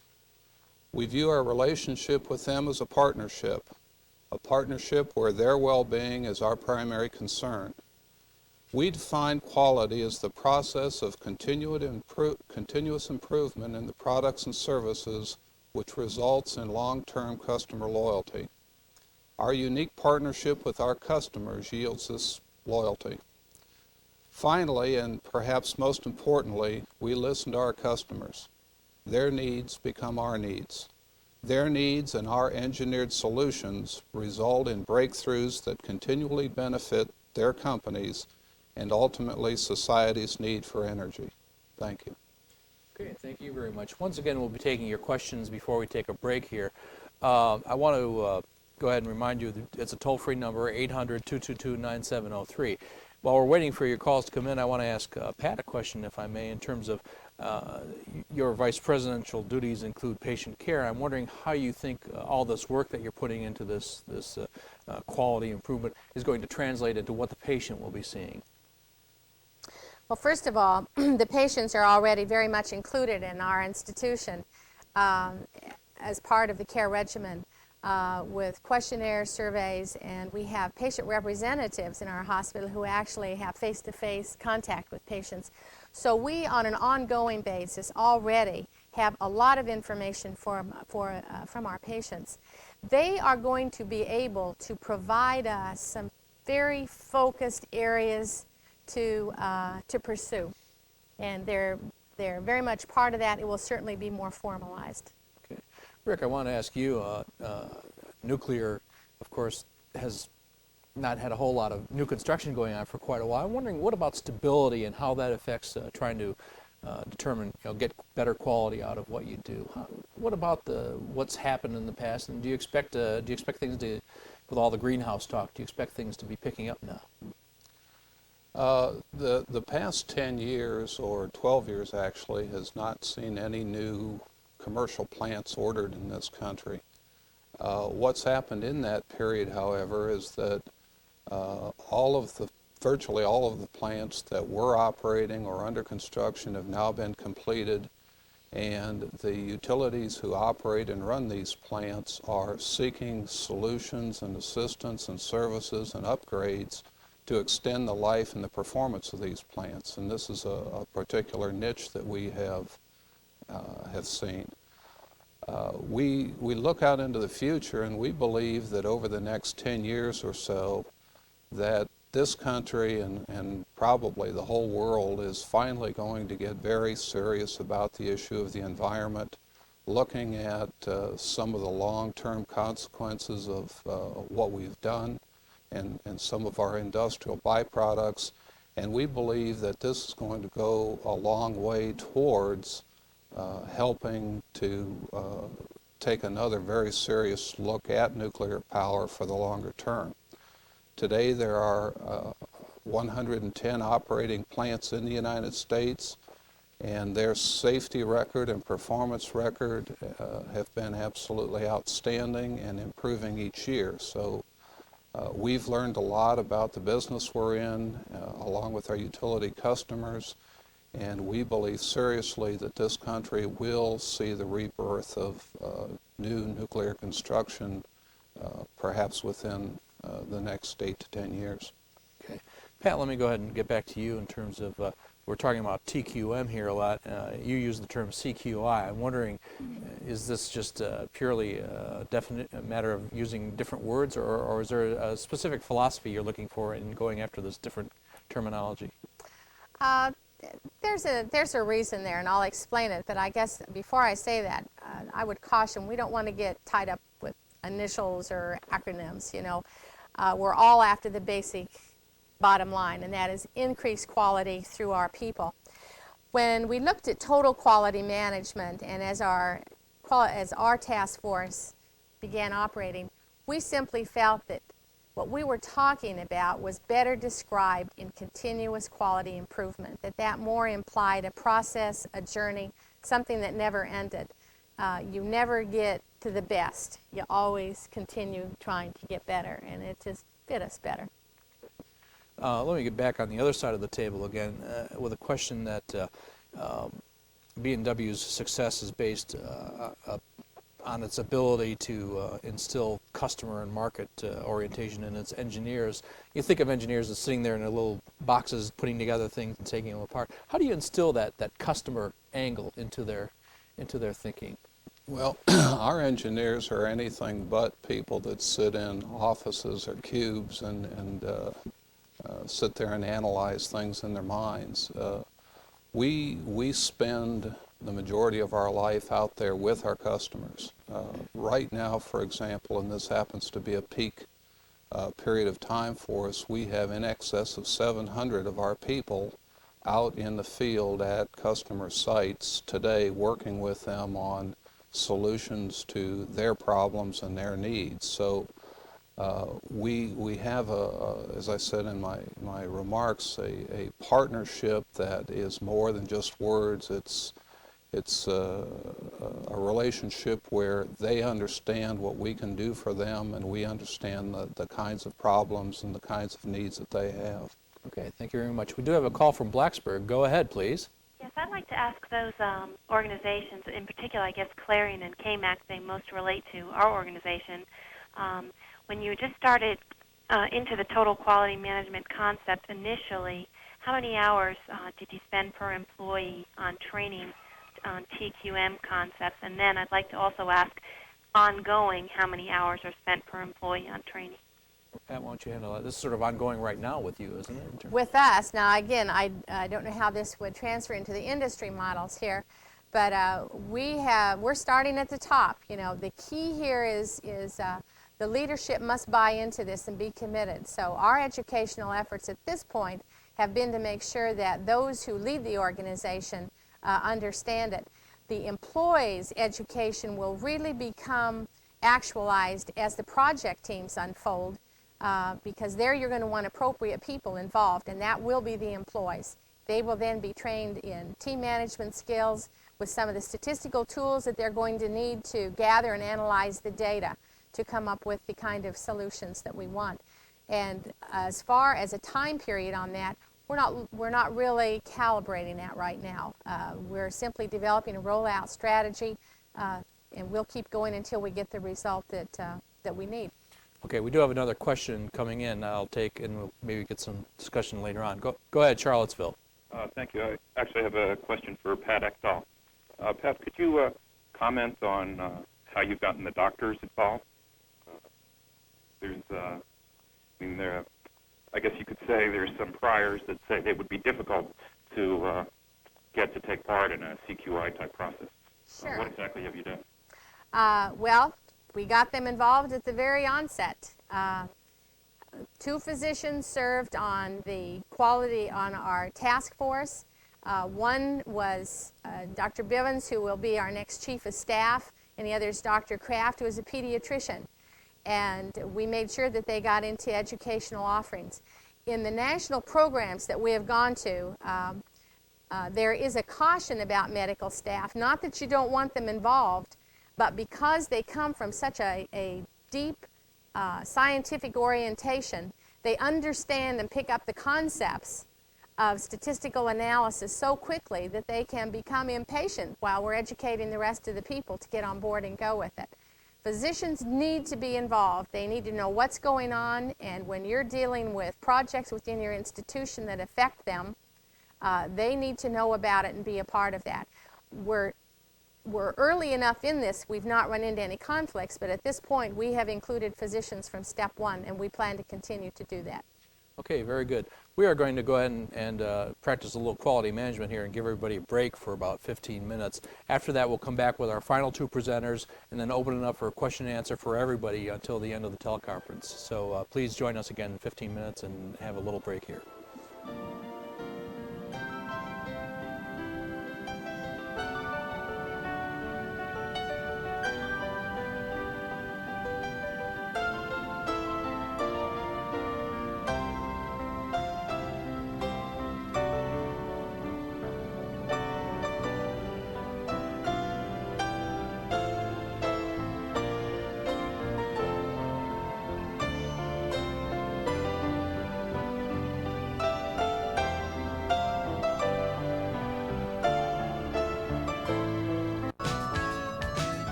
Okay, welcome back to this teleconference on quality and productivity, the Virginia Quality and Productivity Forum. You've heard from 4 of our panelists. We have 2 more to hear from, and then we'll open up for questions for all of our panelists from you via our toll-free number. Our next 2 presenters will be Captain Bruce Pieper, Executive Officer of the Naval Aviation Depot in Norfolk, recipient of the Senate Productivity Award, and also Vince Weiss, Director of Human Services for ABEX Corporation in Winchester, and his company was also a recipient of the Senate Productivity Award. So we will begin this round with Captain Pieper. Thank you. Good afternoon. The Naval Aviation Depot, or NADEP as we call it, as he mentioned, is located in Norfolk, Virginia. And our primary mission is to provide naval aviation support worldwide for specifically the F-14 and the A-6 that you see in your screen right now. They're the premier tactical fighter and bombers for the Navy. I'd like to talk a little bit about our quest for quality, whether it's status or survival. I'd like to give you a little idea of what our organization is all about here relative to personnel strength. Our personnel are number about 4,400 people now, and about 40 of those are military. During World War II, it actually grew to about 11,000. The concept there is that the civilian community, which is the largest percentage, gives us the continuity and the long-term memory, and the military, which actually represents a customer because we're going in and out in a period of about 2 or 3 years. In my case, it's going to be 4 years. I'll be 2 years as executive officer and then 2 years as commanding officer.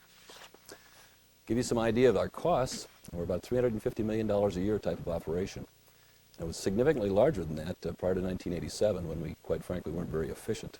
I'll get into the specifics here later. In the last 5 years, as a result of using TQM, or TQL, as Admiral Kelso, our new Chief of Naval Operations, likes to refer to it, we basically saved almost $300 million based on what we were budgeted in the past versus what we actually expended now. Once again, we do about $300 to $350 million a year. That's material and labor. A little idea on what we actually do for our work. There's a pie diagram here for our workload. As you can imagine, 40% of our work is done on the airplanes itself, and then, of course, the remaining portions of that pie are, for a large percentage of it anyhow, come from those F-14s and A-6s that we work, specifically the avionics and the components. We have to make some make and buy decisions, and sometimes these things aren't made anymore in the private sector, so we actually have to manufacture them ourselves, so we have a manufacturing capability. We also have about 14 to 15% of our work is the white-collar type of engineering that's done to improve the products that are out in the fleet. Very small percentage we actually do relative to missiles. I'd like to give you a little bit of a background here with a couple slides to give you an environment that we lived in prior to 1986 or so, and how we actually evolved into what we are today.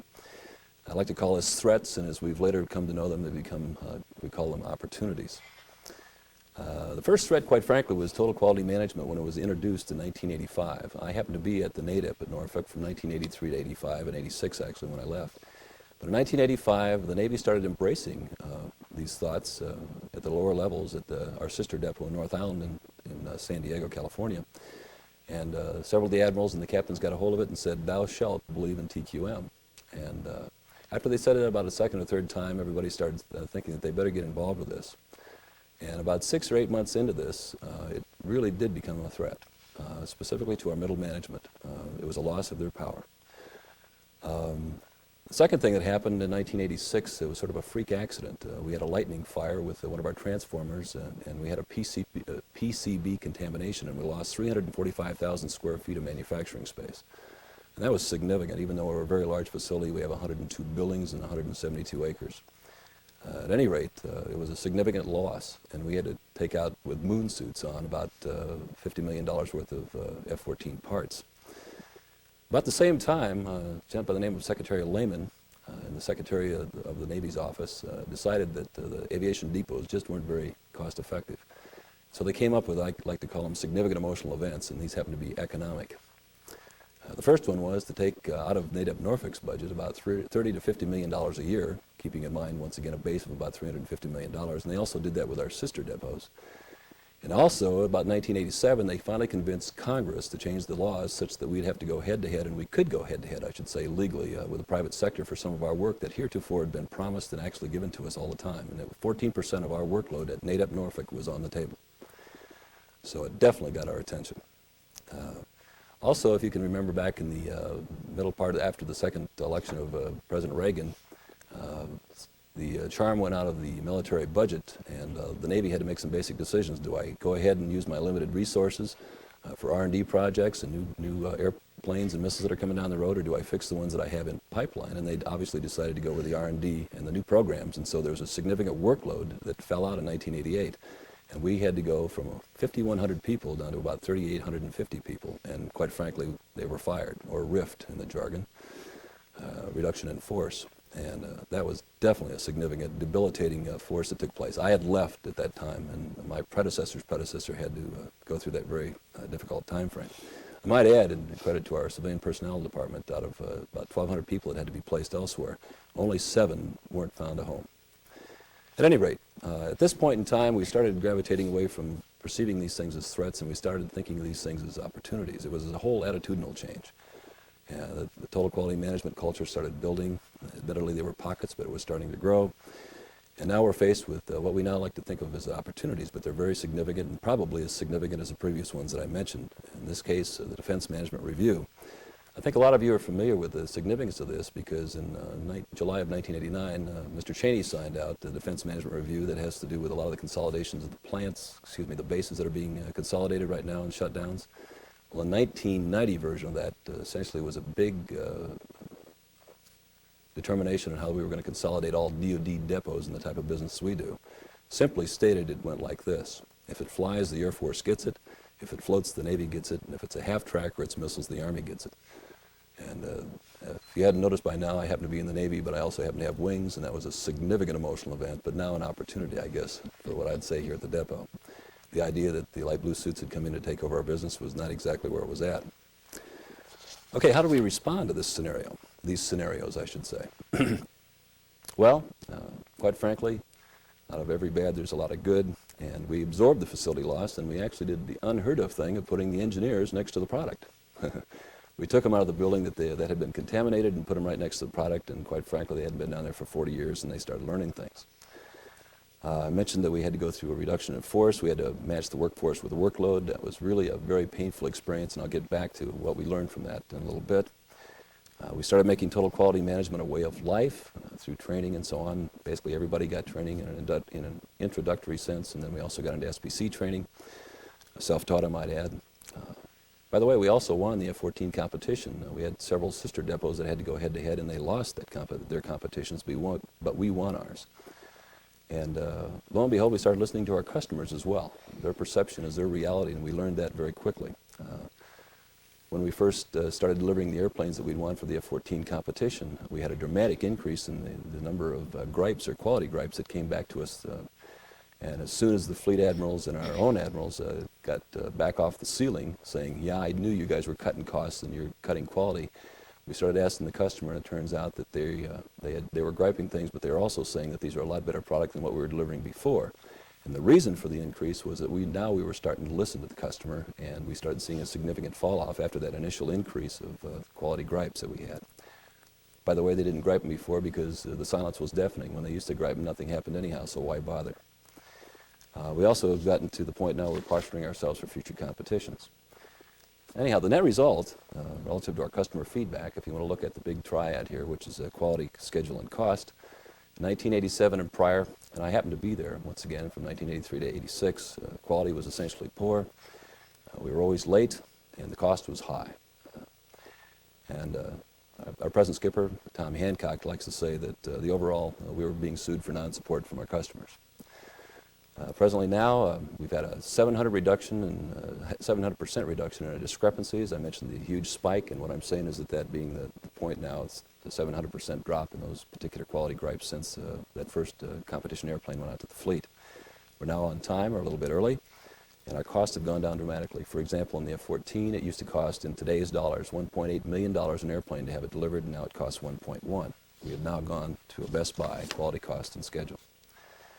Now, I'd like to go over to what I think to be the meat and potatoes of why we're here today, and maybe I can give you some ideas, and I'd like to cover 6 areas that we use for performance improvement initiatives, and maybe you might want to consider those for yourself. And these aren't indicated in any kind of order or priority.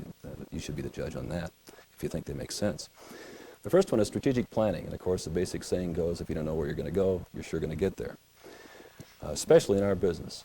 We're very politically and economically affected by what happens in Congress in Washington, D.C., and by the luck of geography, we're not that far away, 47 minutes by air, as a matter of fact, up to Washington National from Norfolk. At any rate, what we do is as soon as the President submits his budget to Congress in January, about 4 weeks later after the dust settles, we'll go ahead and take our depot executive board, of which about 16 people, including 2 union members, I might add, and go up to Washington, D.C. and sort of get involved in that whole chemistry place. And then, of course, we usually go up to Fort Belvoir, which is just south of the Beltway. And we'll bring speakers down, Office of Legislative Affairs, the fleet, our immediate bosses at the Naval Air Systems Command in Washington, D.C.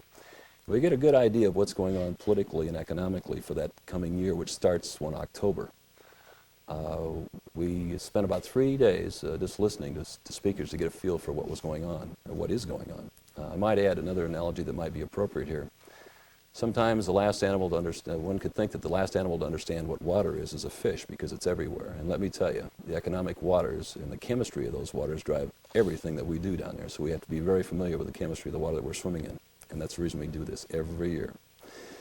About May, we have a chance to sort of see how the budget is settling out. And we do our 5-year strategic planning session off-site with a professional facilitator. And I highly recommend going with a professional facilitator, because you as leaders, if you are leaders in an organization, are always conscious of running the meeting. And it's really nice to be able to sit back and mentally put your feet up on the table and think what's going on without having to think about carrying the meeting itself. In July, we start publishing our business plan, which is a 1-year subset of that 5-year plan. And then we also start thinking about baselining our measurement areas for that coming year. And in August and September, and we're just getting into this right now, is it's integrating our business plan into our reward systems. And as some of the people have indicated here too, we're wrestling with the, do we go ahead and award the team, or do we go ahead and award the individual, or should we have options for both? I'd say the jury's still out yet, but we're weighing those things, and it seems to be drifting toward the team concept, and I'll cover that shortly. In October and November, sometimes we revisit the plan again too. Why do we do that? Because of the continuing resolutions, i.e. Congress doesn't pass the budget, and that's exactly what's happened again this year. And since there's such an important effect in our chemistry of our water, we have to go back and tweak our business plan if there's any significant change to what's actually signed out versus what the President actually put forward in January. Okay, the second of 6 performance improvement initiatives I'd like to cover is cost-based management. And perhaps some of you people in the private sector find this absolutely foreign, but we did not manage the cost prior to 1987 or 88 when we were forced into this concept with the F-14 competition. We literally managed to hours, man hours, and standards and all those bad things that become self-fulfilling prophecies that don't incentivize constant improvement. We were definitely there in spades. But we were forced to go and to be effective in the future. We had to think in terms of cost, and we did that. And we essentially went from 4 cost centers for the entire depot into 57. And now we could get a better sense of what was value added and what wasn't. And we also pushed the cost management responsibility to the lowest level possible, i.e. the shop or the cost center. We also established a buyer-seller relationship with those people that were dealing with the direct work and those people that were furnishing the indirect support. And that turned out to be very good. As executive officer, I end up being the adjudicator for those people that can't sell their wares. And I might add that I haven't had anybody darken my door in the last year that I've been there, so that it's been going for about 2 or 3 years now. It seems to be working quite well. The third area of 6 areas, gain sharing. And this is very similar to profit sharing in the private sector. Been extremely successful. As a matter of fact, we're the DoD leader in this. Since the 4th quarter of 1989, all of our employees have realized about $4,100 more than what they would have gotten in their normal pay. You might notice that there's a great big goose egg there on the 2nd quarter of 1990, and the reason for that is that there was an A6 that was lost. Thank God the crew got out. The pilot did have a permanent disability as a result, though. The airplane was lost, and it was primarily because of a problem on our end. And like all teaming efforts, we win together and we lose together, and so they did not get, and we elected not to give anybody a reward that particular quarter. By the way, the military doesn't get the benefits of these dollars. We get a couple extra days leave if we get the chance to take them. I think the most significant thing relative to gain sharing, though, is that it sort of boils down to this. Whenever people start thinking in terms of buying something just because it seems nice, the next question that comes up in somebody's minds is essentially, how does that affect my gain sharing? Okay, the 4th area is TQL, or TQM benchmarking. And I think probably the thing that comes to my mind is why go out and reinvent a wheel when you can legally steal it? And now when you say steal, that sort of has a negative connotation. But I think you sort of transcend a certain level when you get to benchmarking and start looking at it in a very mature fashion. I guess I listened to Lee Trevino and Jack Nicklaus talk about the finer parts of the game, and they really do cheer for one another and give each other benefit of their knowledge. And you sort of transcend the dog-eat-dog mentality. And when you go out and actually find out where the state of the art is in that particular area, that people are very ready to have you come forth and say, hey, you can really learn from me. We've had a lot of good experience along those lines, and you can see on the monitor there the places that we've gone. Florida Power and Light, of course, have been mentioned, Harley-Davidson. We also went to Martin Marietta down in Georgia. A lot of good ideas there. And we also might add that we've sent some of our people to the Malcolm Baldridge assessment training down in Houston, and that's been very beneficial too. Forgetting even running for it, it's just going through that self-assessment. It's been very beneficial. The fifth area out of 6, and this is personally my favorite, I think this is where it's going to be at in the next decade, and this is called training for our people. First of all, it was in response to an employee survey that was taken in 1988. I think you sort of have to step up to it a little bit lightly initially, because I think there's a tendency for everybody to say, yes, I need more training. And what we've done here is we've learned from our fleet people. It's been very successful in the last 10 years. They have what's called a Navy Technical Improvement Training Program that the fleet's been using. And what it does is it's a computer-based assessment of where a person's knowledge is in a particular area, a technical skill, if you will. And what it does, it can target where those deficiencies may be. And then instead of sending a person to an entire 2-week school to cover everything, and they only need 2 hours of that 2-week school, you really just focus on that 2 hours that they need to be competent in that skill. And we're integrating that from the fleet into the NADEP right now. So it has a lot of potential. I think the next thing that's really important here, and once again, I think training is really the keystone to the bridge for the next decade. And inevitably, as we go down this business path, we're going to lose some competitions probably, as much as I like to think otherwise. And we're going to have workload fallout, especially with the contraction of the DoD budget now. And this makes sense that we're going to have to train the people that we have and not fire them. Once again, we had a bad experience with that, so I think that significant emotional event has taken hold, and we've made a commitment to our people that we're going to train them, not fire them, if at all possible. So the name of the game then, if the workload falls out, we'll put them in a process improvement division. I'll cover that in a second. And we really give them a high-intensity training, do an inventory first of where they need some proficiencies, and then the name of the game is flow. Get them into that thing and get them out as soon as possible on the new product line. It has a lot of potential. Okay, and then the 6th area out of the 6 is we've done a reorganization. I guess everybody has a reorganizations. In this particular case, we went from what was called a functional organization, i.e. we had stovepipe engineering, we had the stovepipe planning and quality in this nature. And we basically have gone to a product line orientation to go with the effectiveness part of the equation versus the supposedly efficiency that we had, quite frankly, we didn't have. And we just stood this up the 1st of October. What we did is essentially eliminated one layer of middle management. Of course, the question that pops up, if you're not going to fire them, what are you going to do with them? And what we've done here is through some benchmarking, we've gone with a sister depot in Cherry Point, and they've gone with a process improvement division. And they're there for a minimum of 120 days, and those people that are excess are put in those, not because they weren't doing a good job, it's their billets went away. They're given intensive training, and then they go to one of 20 different processes that we've identified that needs high-powered work. And it isn't just this 2 hours once a week kind of stuff. They do it every day for 120 days. Our sister depot's been doing this since March, and it's had dramatic improvements. We're going to basically be doing this about the first part of November. We've got a lot of hints from our sister depot. Last of 3 slides here. One of them was sort of a last-minute thing that I put in. It's called what I like to call managerial metamorphosis. And what I mean by this is, by the way, the first 2 blocks here is the emphasis across the top and the tools in the bottom. I think conventional wisdom here about 10 or 15 years ago is that management is really an equilateral triangle. You have cost, schedule, and performance, and you should not give any more of those, the one side more emphasis than the other, or the whole is going to collapse. I think we're reevaluating that thought process. Admittedly, the definition of quality is changing significantly. But what we did is we had schedule mentality prior to 1987, and that was basically driven by fear. Get it out yesterday, and I mean now. Now we're evolving into a cost mentality. It's competition and cost center management. And you can see where the now line is, and I'm calling that a maturity line as we evolve more toward a quality type of perspective. And I think once we get into this admittedly new definition of quality, cost and schedule immediately fall out as being a positive value added. Conclusions. Survival is an absolutely great motivator. Make no doubt about it. It was there in spades, and we had to react. It was sink or swim. I might add that TQL has allowed us to survive in a down market, and I think we're actually prospering now, a new attitude. I think probably the most value added of all is the fact that our employees now have new self-esteem, and it's enhanced themselves in their own thinking, in their own minds, and increased their own idea of their own status. And I now view that as the engine that fuels the fires for our future decade. Now, getting back to the original topic here, is NADEP Norfolk's quest for quality, is it status or survival? I think probably we ought to scratch out the conjunction or and list the word and, because it's basically status in the sense of the person's self-esteem that works there at the NADEP, and certainly we seem to be surviving. Okay, thank you very much. That was Bruce Pieper of the Naval Aviation Depot in Norfolk. And our final presenter, before we take your questions and answers, well, we'll try to do the answers, you provide the questions, is Vince Weiss, Director of Human Resources for ABEX Corporation in Winchester. Go ahead, Vince. Thanks, Paul, and good afternoon, everyone. ABEX Friction Products, to give you a little background on who we are, is the leading supplier of friction material in North America. We produce brake pads and shoes for automobiles, light trucks, heavy-duty trucks, off-the-road, and industrial vehicles.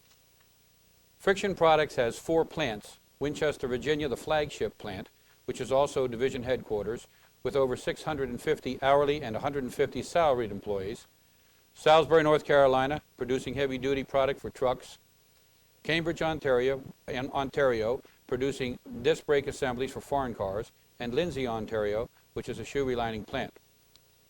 In 1985, a master plan called Phoenix was developed to turn around the Winchester plant, which had suffered productivity and quality declines in the early 1980s.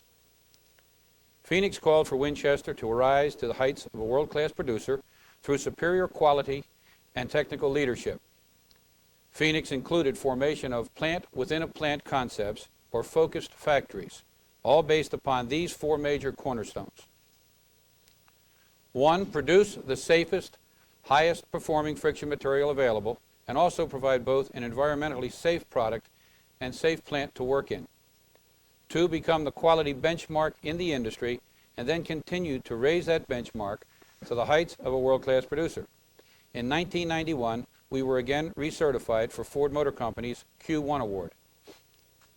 3, we had to strengthen and utilize our people, both the management team and our operators on the production floor, including the union. People involvement is an absolute necessity. Last but not least, we had to improve our processes through state-of-the-art technologies to make major productivity improvements, not only with hardware, but with the cutting edge of management concepts. Today, rather than provide an overview of the entire Phoenix plant, it is our plan to present 2 of the new innovations which have helped drive the Phoenix plant. These are Control by Looking and ABEX Process Improvement Teams, or APITs. Control by Looking is a technique that we learned from working with the Japanese. We started using Control by Looking in the disc plant and are now in the process of expanding it throughout ABEX. It is now an integral part of the Winchester quality system. A simple definition of Control by Looking is a visual control system. It provides cues to ensure that processes run properly and that our out-of-control conditions are quickly detected and corrected. The first is the notice board, which gives a synopsis of the quality checks at a workstation. It clearly lists the control items and how they are checked. A process sheet is also used and is a shop floor document which describes the proper production conditions necessary to operate a given machine in control. Check at start time posters indicate the type and location of all control items and other related checks on the machine. These posters, in combination with the process sheet, provide the operator with a detailed explanation of the proper production conditions required for each and every part. A schematic drawing of the machine shows the operator where each check position is located. Then at each location on the machine, there is a poster that specifically tells the operator what to do. As you can see, each step is clearly marked on the machine. Each gauge on a machine, where they're necessary, is also marked to ensure that there is no confusion. Note the markings on each gauge face at approximately 10 to 11 o'clock on the face. These keep an operator involved with where he should be within the parameters of pressure, heat, and that sort of thing. In addition to the machine start time checks, samples of the first production pieces of the machine are retained for the entire shift. This allows for immediate comparison with any pieces made during the shift. The operating condition board is a visual display of the status of the Control by Looking check done at starting time and first production. OPC, the ABEX name for Statistical Process Control, or SPC, but emphasizing operator, provides the operator with the ability to check various control points during operation. Generally, control charts will be established on items that could fluctuate during the shift, while those control items which can be checked less frequently are handled at first production checks at the beginning of each shift. Standard operating procedures are also used, and these are shop floor documents which provide information on the operation of equipment and control panels. All of these system components are tied together at a control by looking station as shown here. Not only is all of this information available on the shop floor, but it is easily centralized in one location where it can be used. This brings us to the last part of the control by looking system, which is actually the underlying philosophy for the whole system. The last point I want to make about OPC and control by looking is the operator's response to abnormal condition. The first thing an operator does is shut down the machine. The next thing he does is tell his supervisor. Control by looking is a uniquely simple system that has been proven successful at ABEX. The second area of innovation was in the area of employee involvement, and specifically the evolution of quality circles at Winchester into their present structure. The Winchester plant started quality circles back in 1981. The program worked well to start with, but bogged down because no method of idea implementation existed beyond management presentations. In 1988, the quality circles were expanded in scope, and their name changed to employee action teams. The scope now included the implementation of ideas instead of presentations to management. However, problems still arose with effective implementation, and they were that teams did not have the needed skills to implement. Teams did not have the authority to get things done. And no one was really accountable for the success of each project. In 1989, the Plant Employee Action Team Steering Committee did an exhaustive study to determine causes of non-implementation and how to fix them.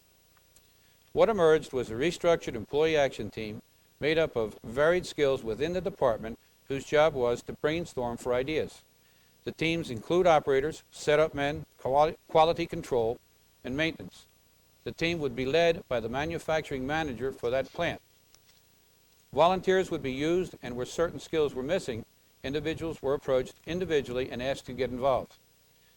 Their entire purpose is to brainstorm for ideas, divide them into quick kills or projects, then prioritize the projects. The manufacturing manager is then responsible for having the quick kills implemented. Then the manufacturing manager appoints an ABEX process improvement team to one project. The team is made up of volunteers with those skills required to get the job done and has a team leader. The team leader is responsible for the success of the project. He has the authority to purchase material, to make alterations on a machine, and request other additional help required to complete the project. The success of this new concept is due now to the necessary diverse skills present, a team leader with authority, and management accountability. Once the project is complete, the team is disbanded and a new team is formed for the next project. Too many good ideas benefiting everyone have been lost due to the inability to implement. The APIT, or ABEX Process Improvement Team, removes that obstacle. This presentation has presented only a small segment of the entire Phoenix plant. The success of any project is not measured by status reports or by fancy presentations, but with the company's performance in the marketplace and on its bottom line. Since the start of Phoenix, the Winchester plant has posted continual sales growth, and the ABEX name has become the benchmark in quality, and in the past 3 years surpassed competitors as one of the largest friction manufacturers in North America. We believe that the Winchester facility has indeed risen from the ashes to soar to the levels of world-class competition, flying higher and faster than ever before, and Phoenix is not just a mythical bird for ABEX, but also a very successful revitalization plant. Thank you. Okay, thank you, Vince. We're going to go ahead and take your questions again on our 800 number. Before we do that, I want to make a kind of a housekeeping clerical correction here. The number we gave you for the Virginia Productivity Center was wrong. I want to clarify that it's area code 703-231-6100. So if you're calling to ask about the Senate Productivity Award, it's area code 703-231-6100. So give you a chance to take a look at that on the screen. and then you can go ahead and call in your questions whenever you want, and we'll discuss that among our panel for the rest of this teleconference. While you're looking at that, I'll start directing my first question, and I want to ask Bruce, you talk about the significant emotional event.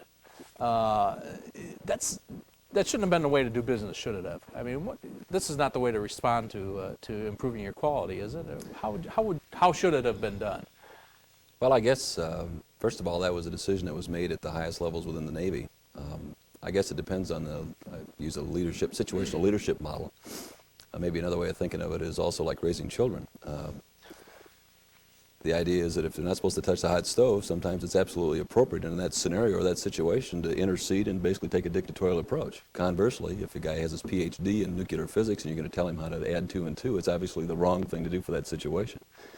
Relative to my own personal assessment of what was the right thing to do at that time, in retrospect, I think it was right on, because it was some kind of shock value was needed to get to people in the real world, or quite frankly, they would have lost their jobs.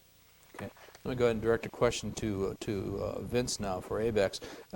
In terms of all this system, this Phoenix system you have, how do you get back to the employees and let them know what you're thinking, what's happening, what you want to do, and then hear from them as far as what you've got going? Well, we've got 2 major means of communication with our employees, other than the day-to-day thing, which is all the charts and feedback that we have. We have a Breaks You News, a monthly newsletter that we send to the employees.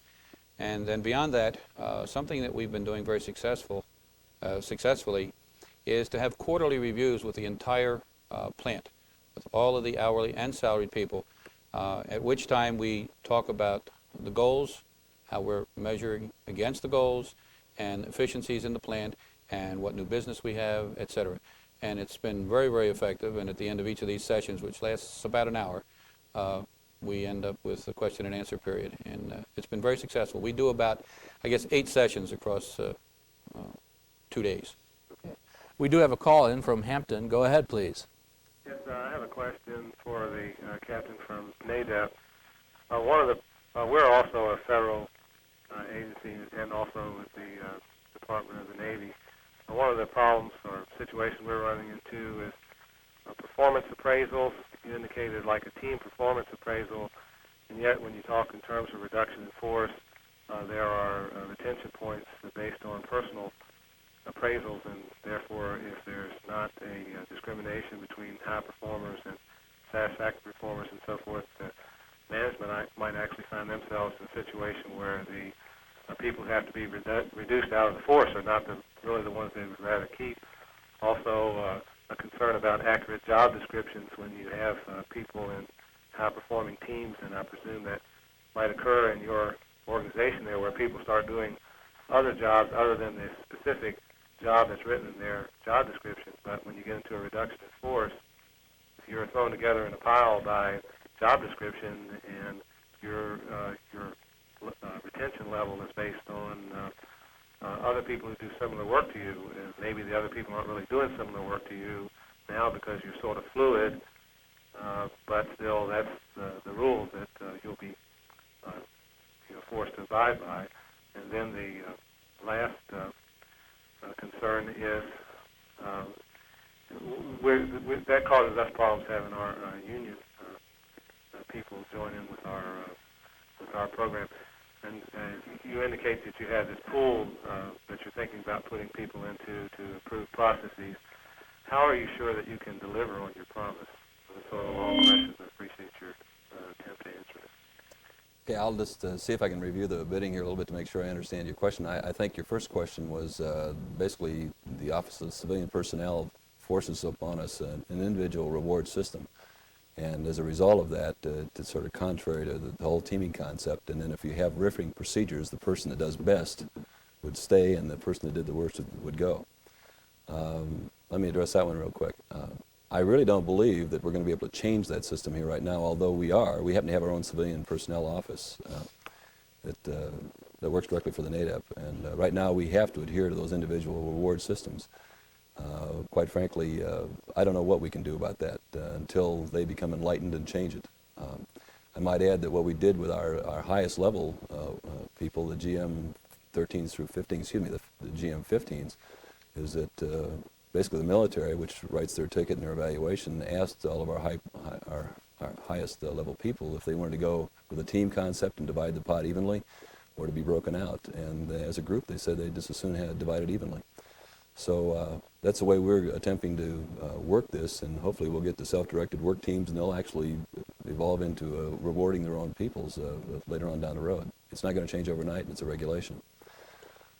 Second thing I think that you were asking about is what about this process improvement division? And I think what you were asking here is that how do we know that that's going to work? And the answer is we don't. Exactly, but we have a lot of good indications that our test bed, Cherry Point, the NADEP at Cherry Point, one of our sister depots in North Carolina, has had a lot of success with that. As a matter of fact, they've come up with better than 91,000 improvements as a result of starting that since the 1st of March. Such obvious things as, why do we really take a main landing gear off of an airplane and fix it that way versus just do it on the airplane? I mean, such basic things as that are coming up. We have a lot of hope for this. I think it's a very humane way of doing business without not riffing people, and I think it has a lot of potential. Okay, we have a call from Blacksburg. Go ahead, please. Yes, I have a question for the presenter from ABEX Corporation. The way you described it, it seems that you went about your TQM program from the bottom up. That is, you started with the line workers and the quality circles, and then later involved management and got them on board. Is that the way you recommend going about it, or do you think it ought to be done the other way around? So I think that's a very good question. We may have portrayed it that way, but I can guarantee you that without top management support, we wouldn't have been able to begin with the people. The people were involved because management allowed them to be involved. I think Captain Paper probably represented the idea of the threat to management and middle management people very accurately. It's one of the things that the middle managers had to understand was that they had to give up a little turf and a little bit of authority and enable their people. And without the support and the direction of upper management people, we would not have been able to start with our people out on the plant floor. And that's the way it happened. I hope that answers your question. Okay, thank you very much. While we're waiting for another call, I'd like to direct a question to Bill Bosher in terms of, I'm wondering if as a school system there are unique problems you confront in trying to bring about changes in the way you approach things. I would imagine parents can sometimes be a problem in terms of getting the idea across to them that something new might be something good, that sort of thing. Well, I think that is a problem. As a matter of fact, our greatest challenge in the days ahead might not be what to add, but what to give up. We often, in an environment like this, discuss efficiency, and I don't mean it to be a cliche, but efficiency isn't the first thing to address. It's effectiveness, because we do a lot of things efficiently that we didn't need to do in the first place. The dilemma is that each thing that we do tends to have an advocacy attached to it, and that is distinctly an impediment. I have some of those arrows now with going in and removing something that perhaps is not fundamental to our mission, English, Math, Science, Social Studies, teaching computational skills and language skills, but has been assumed by the system.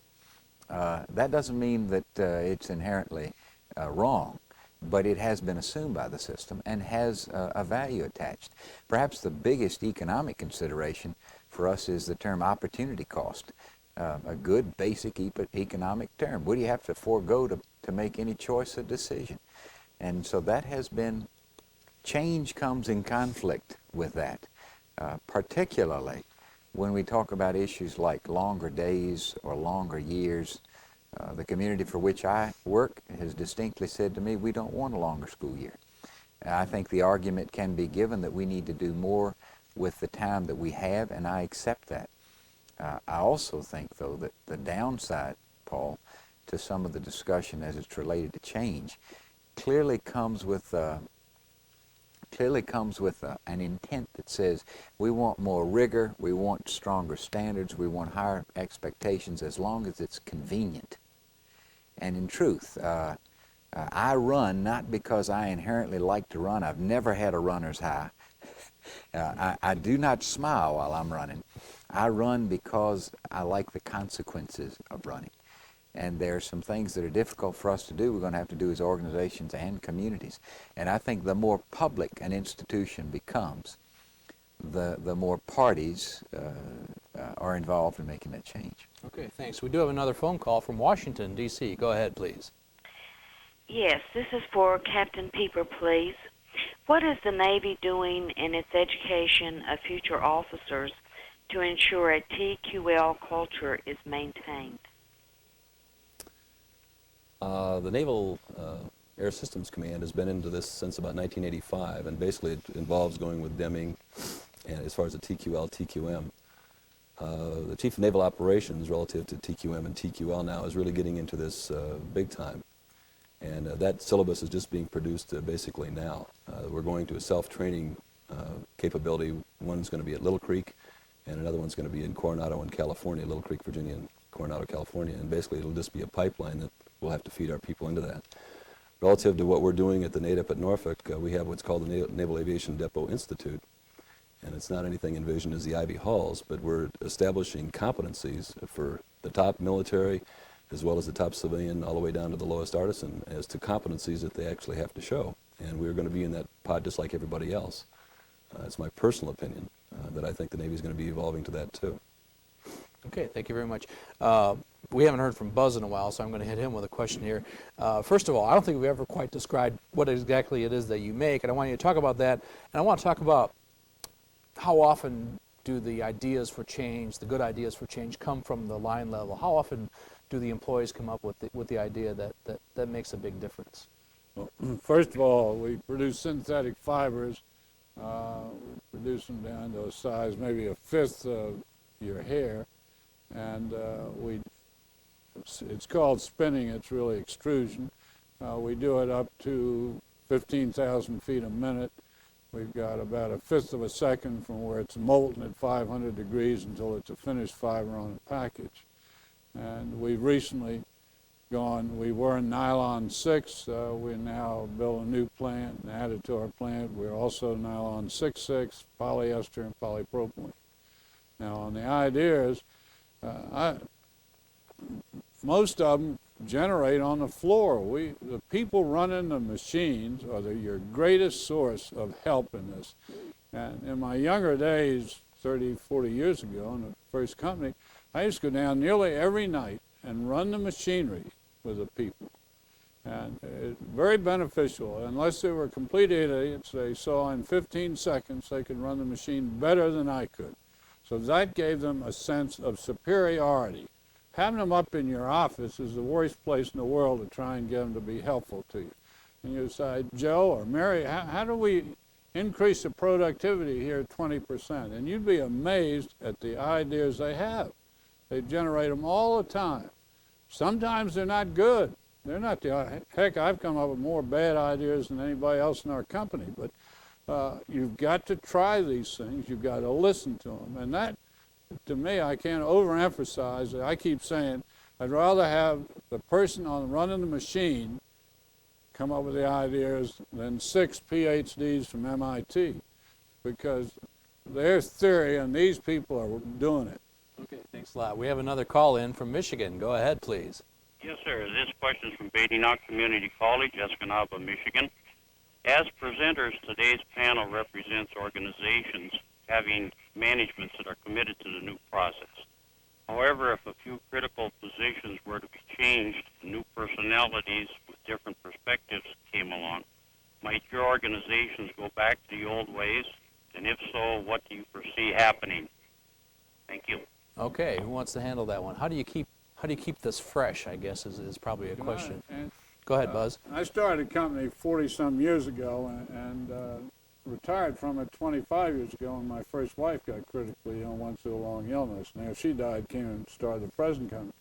I was real pleased. I invited back to a dinner, a banquet they had a couple of months ago, and they took great care and pride in telling me that they were still running the same type of management that we'd had 30 or 40 years ago, and they basically, the word they used was teamwork with everybody involved. And it was encouraging. I don't know why it happened, but at least it was encouraging, and I think it was that the people themselves on the floor had become imbued with this, and they wouldn't let the top management change, is my analysis. I really don't know, but I was pleased that they kept it. Okay, Pat, you're nodding your head on that. Yeah, because I really agree with that, because if you really are serious about this, and you really do involve your people, you create a cultural change. And that is not going to be destroyed or harmed with the person coming in. Now, perhaps the powers that be who are responsible for hiring new people into an organization, particularly if they are going to be in a very influential role, had better have a very clear understanding as to the criteria of the type of person that organization now needs to continue the movement of success that has been started. And I think the employees are going to drive that also. Bill, briefly? I can remember hearing about the motivational hygiene theory that said that it isn't money that makes you feel involved. It's recognition.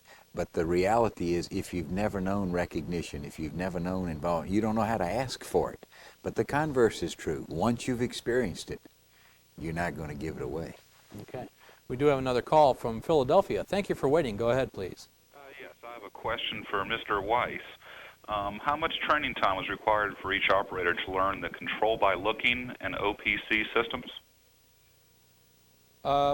We had about, this has been some time back with OPC, and I think we had about 40 hours of training for the individual operators on OPC. We've had ongoing OJT for OPC, and that's primarily carried by our quality control department. The control by looking process is so logical and so simple that once you bring the material to the floor and let people understand that they should read the gauge within specific parameters that are marked on the gauge, that they read down through a half a dozen points of operation, and the process sheet is also marked up with regard to temperature parameters and pressure parameters. It's so logical that people, they go for it immediately, and they have an understanding of how to control their machine that they've never had before. They understand what the gauges are for. They understand why time and temperature because of the process sheet, and just about all of the control by looking training is OJT, right on the job. Okay, we have another question from Hampton, Virginia. Go ahead, please. Yes, one of the presenters had some innovative ways in which they were talking about they hire their new people, put them in with the team, and then the team gets to vote on, I guess, on whether they stay or not and whether they get pay in the various pay levels. I work with the Navy Department, and I probably would be more interested in knowing some of the very large corporations, but what changes have they made in the way that they promote people, say from working level into management or into the higher levels of management, to incorporate new abilities that the middle managers and upper level leaders need to have, such as coaching, facilitating, being able to support teamwork and those kinds of things, versus being an all-star, an excellent person at doing it themselves and maybe not so adept at helping other people achieve. Okay, that was part of Buzz's presentation. Do you want to take that one on? Right. First of all, we put tremendous effort on teamwork, and there are bonuses based on it. And when you go through about 6 stages of producing a fiber, there's no stage that isn't dependent upon the job the stage ahead of it did. And so they're all dependent on each other, and the profits or the bonuses come from it. Now, we do have a monthly employee of the month, and they get $50 and their picture put up in the lobby. But beyond that, everything is teamwork, and the person isn't promoted up to a supervisor, a leader, or a supervisor because of individual ability to run a machine better than anybody else. They're promoted because we think they have a leadership ability. They can motivate the other people. They can educate the other people, teach them to do a better job.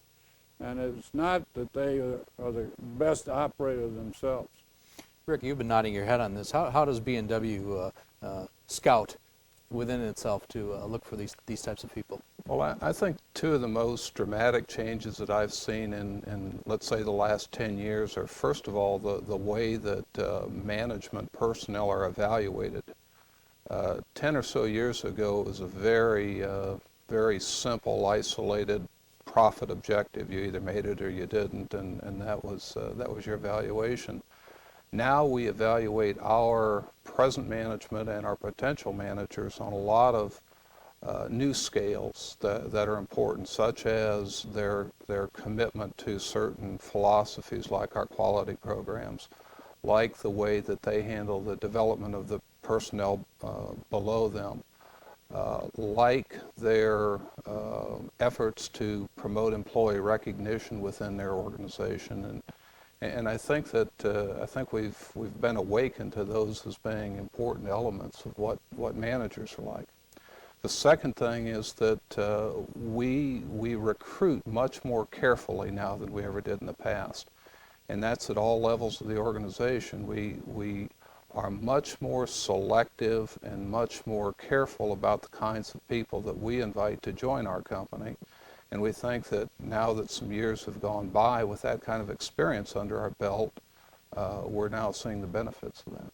Okay, thank you. We do have a call from Blacksburg, Virginia. Go ahead, please.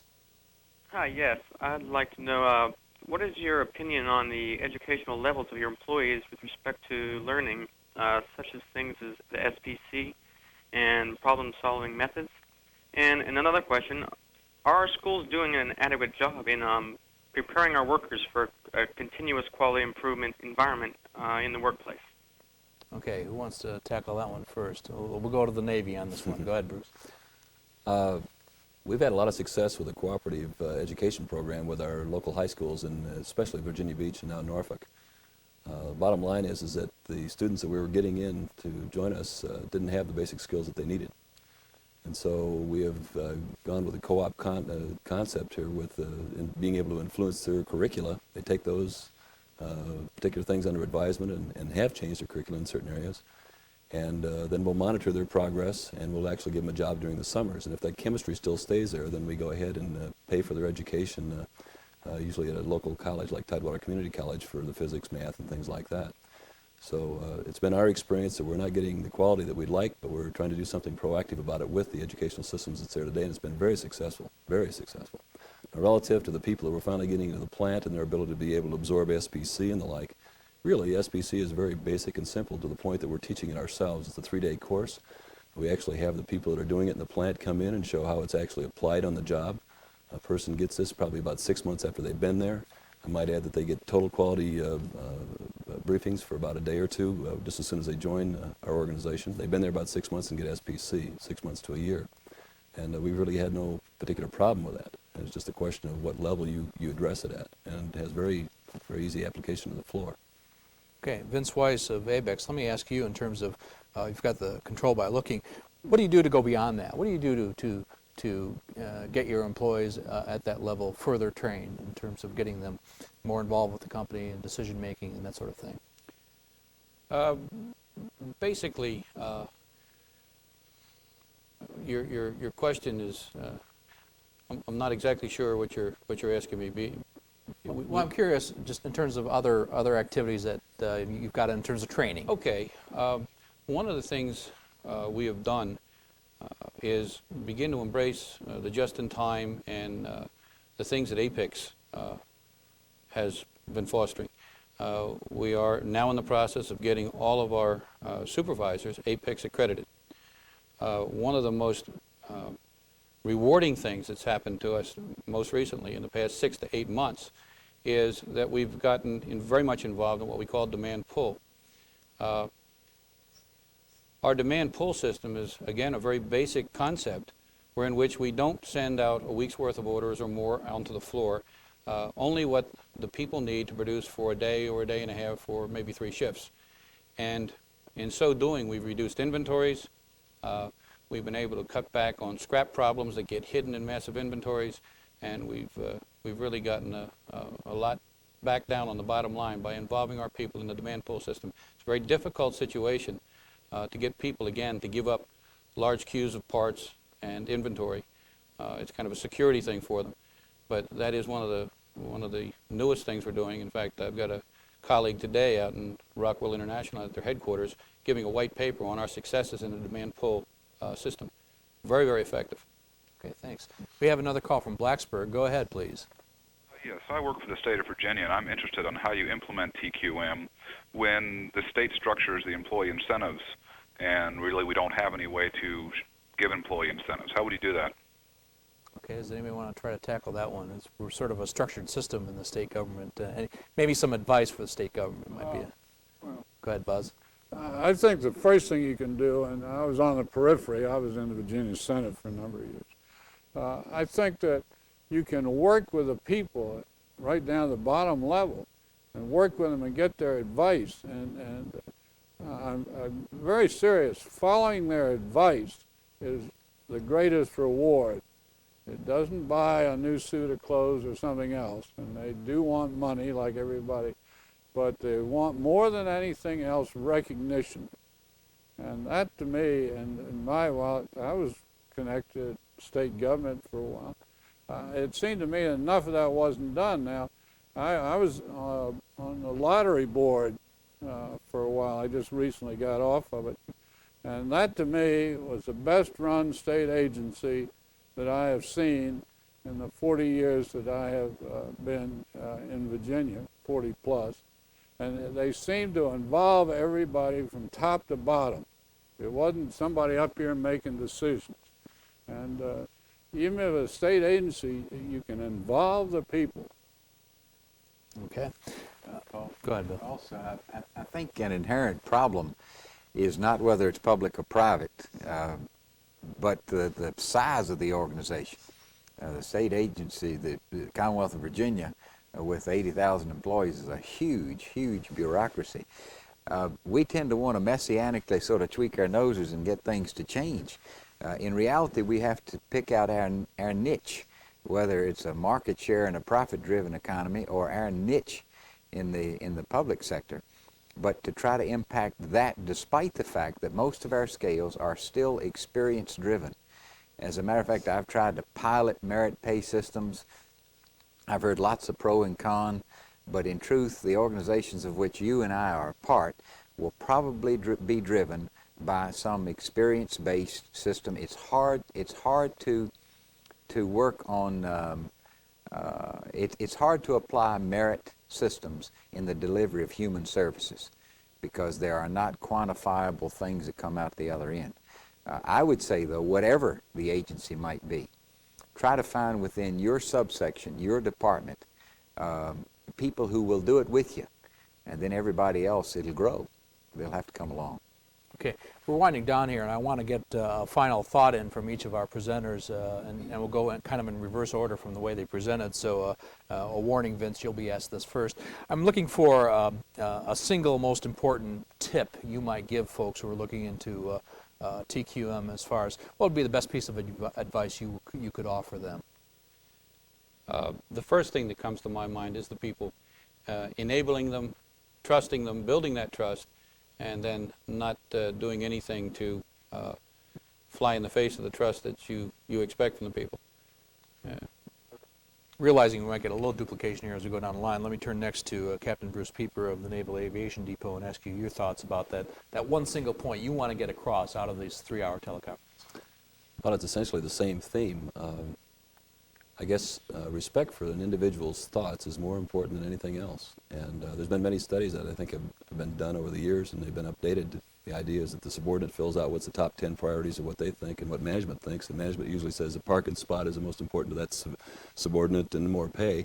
And if you look at their thoughts, the idea is respect for their ideas. And we really have a mismatch. And it's free. And assuming it's well meant when you give positive praise and it's well justified. Now that's a very important caveat too. But the idea of it's really important to an individual to have respect for that individual and their ideas. Okay, Rick Bruce of B&W, what would you like to get across here? Same message, slightly different words. You've got to ask your employees their opinions. You've got to be willing to take their advice and counsel and involve them in the planning of any program you intend to implement. since we're getting sort of same answers here, let me change it around a little bit in terms of I've noticed in your presentation and just in terms of the changes in the nuclear industry, it would seem that the willingness to adjust is a very important aspect here, is it not? I mean, how do you work that into your whole planning? Well, we're in an industry that is both highly regulated and changing rapidly. What we try to do is make sure that our company is in the forefront, as I said during my presentation, of what our customers' needs are, what their problems and issues are, and make sure that anything we do within our company is structured to meet what they expect of us. Because that's the only way we survive. Okay, Pat Ekdahl of Roanoke Memorial Hospitals, what's your advice? Well, I want to go back to one of the initial things that started this whole business in the first place, and that's the situation that we're facing in the United States right now. We're not just talking about a fad here. We're talking about a component, a change in our whole business, method of doing business, that is going to help get our country back on track and help getting ethics, values, and quality back where they need to be. And that definitely is in the family, it's in our schools, it's in our workplace. So my concern is that in this country we have three basic things that drive us: industry, healthcare, and education. And that all of these major components must become leaders as we attempt to get ourselves back on track again. And the concepts of total quality management have appropriate place in all of these arenas. It can be done in industry. They have led the field in this. We in healthcare have learned so much from industry. We got systems analysis from them. We got our management information systems from them. And now we are getting our quality management from them. And I think education needs to hop on that bandwagon as well, and I'm sure that they are doing that. I'm concerned that we have a new work ethic in our force. We talk about having to do a lot more orientation and training. We're finding the same thing in healthcare. The people coming out of our nursing programs and other professional programs are not the same caliber of people. That doesn't mean they're bad people. It means there are tremendous implications in our society to take very, very seriously the education of these people and the workplace. And the key to me is in education, but it's also in leadership. None of these beautiful things that we want can take place if we do not have the commitment and the leadership and the farsightedness and the focus of the leadership. Okay, thank you very much. Buzz, let's go for I know you have to have a quick final word here. Oh, I don't mean, well, I'd like to say that I preach to our people and practice it, that there's nothing that we do that can't be improved upon. And I don't quite follow this all the time, but if I tell them if you've done it a week, it's now time to get off your mental and physical fanny and find a better way, because there's always a better way. And encourage people to try and look for better ways. And if you try 10 and 9 of them aren't good, the 10th has made it all worthwhile. You just innovation, innovation, innovation is what we're looking at. And in 40-some years of two companies, every product we made is something we developed. Okay. Bill Bosher, a final word, and we'll close this thing out here. The greatest, Paul, the greatest impediment to the morale of outstanding professionals or employees is to think that incompetence will be protected or ignored. So on one hand, we've got to make sure that we do not create organizations that permit or ignore incompetence. We've got to find people doing things well, organize for it, and lift them up. All right, thank you very much. Now we can all get off our physical and mental fannies and get to work. I'd like to thank all our panelists who joined us this afternoon. If you have questions, be sure to contact the Virginia Productivity Center here at Virginia Tech, or I'm certain you can call these folks or write them for specific questions you may want to address in your organization. Thank you for joining us for this teleconference, and have a good day.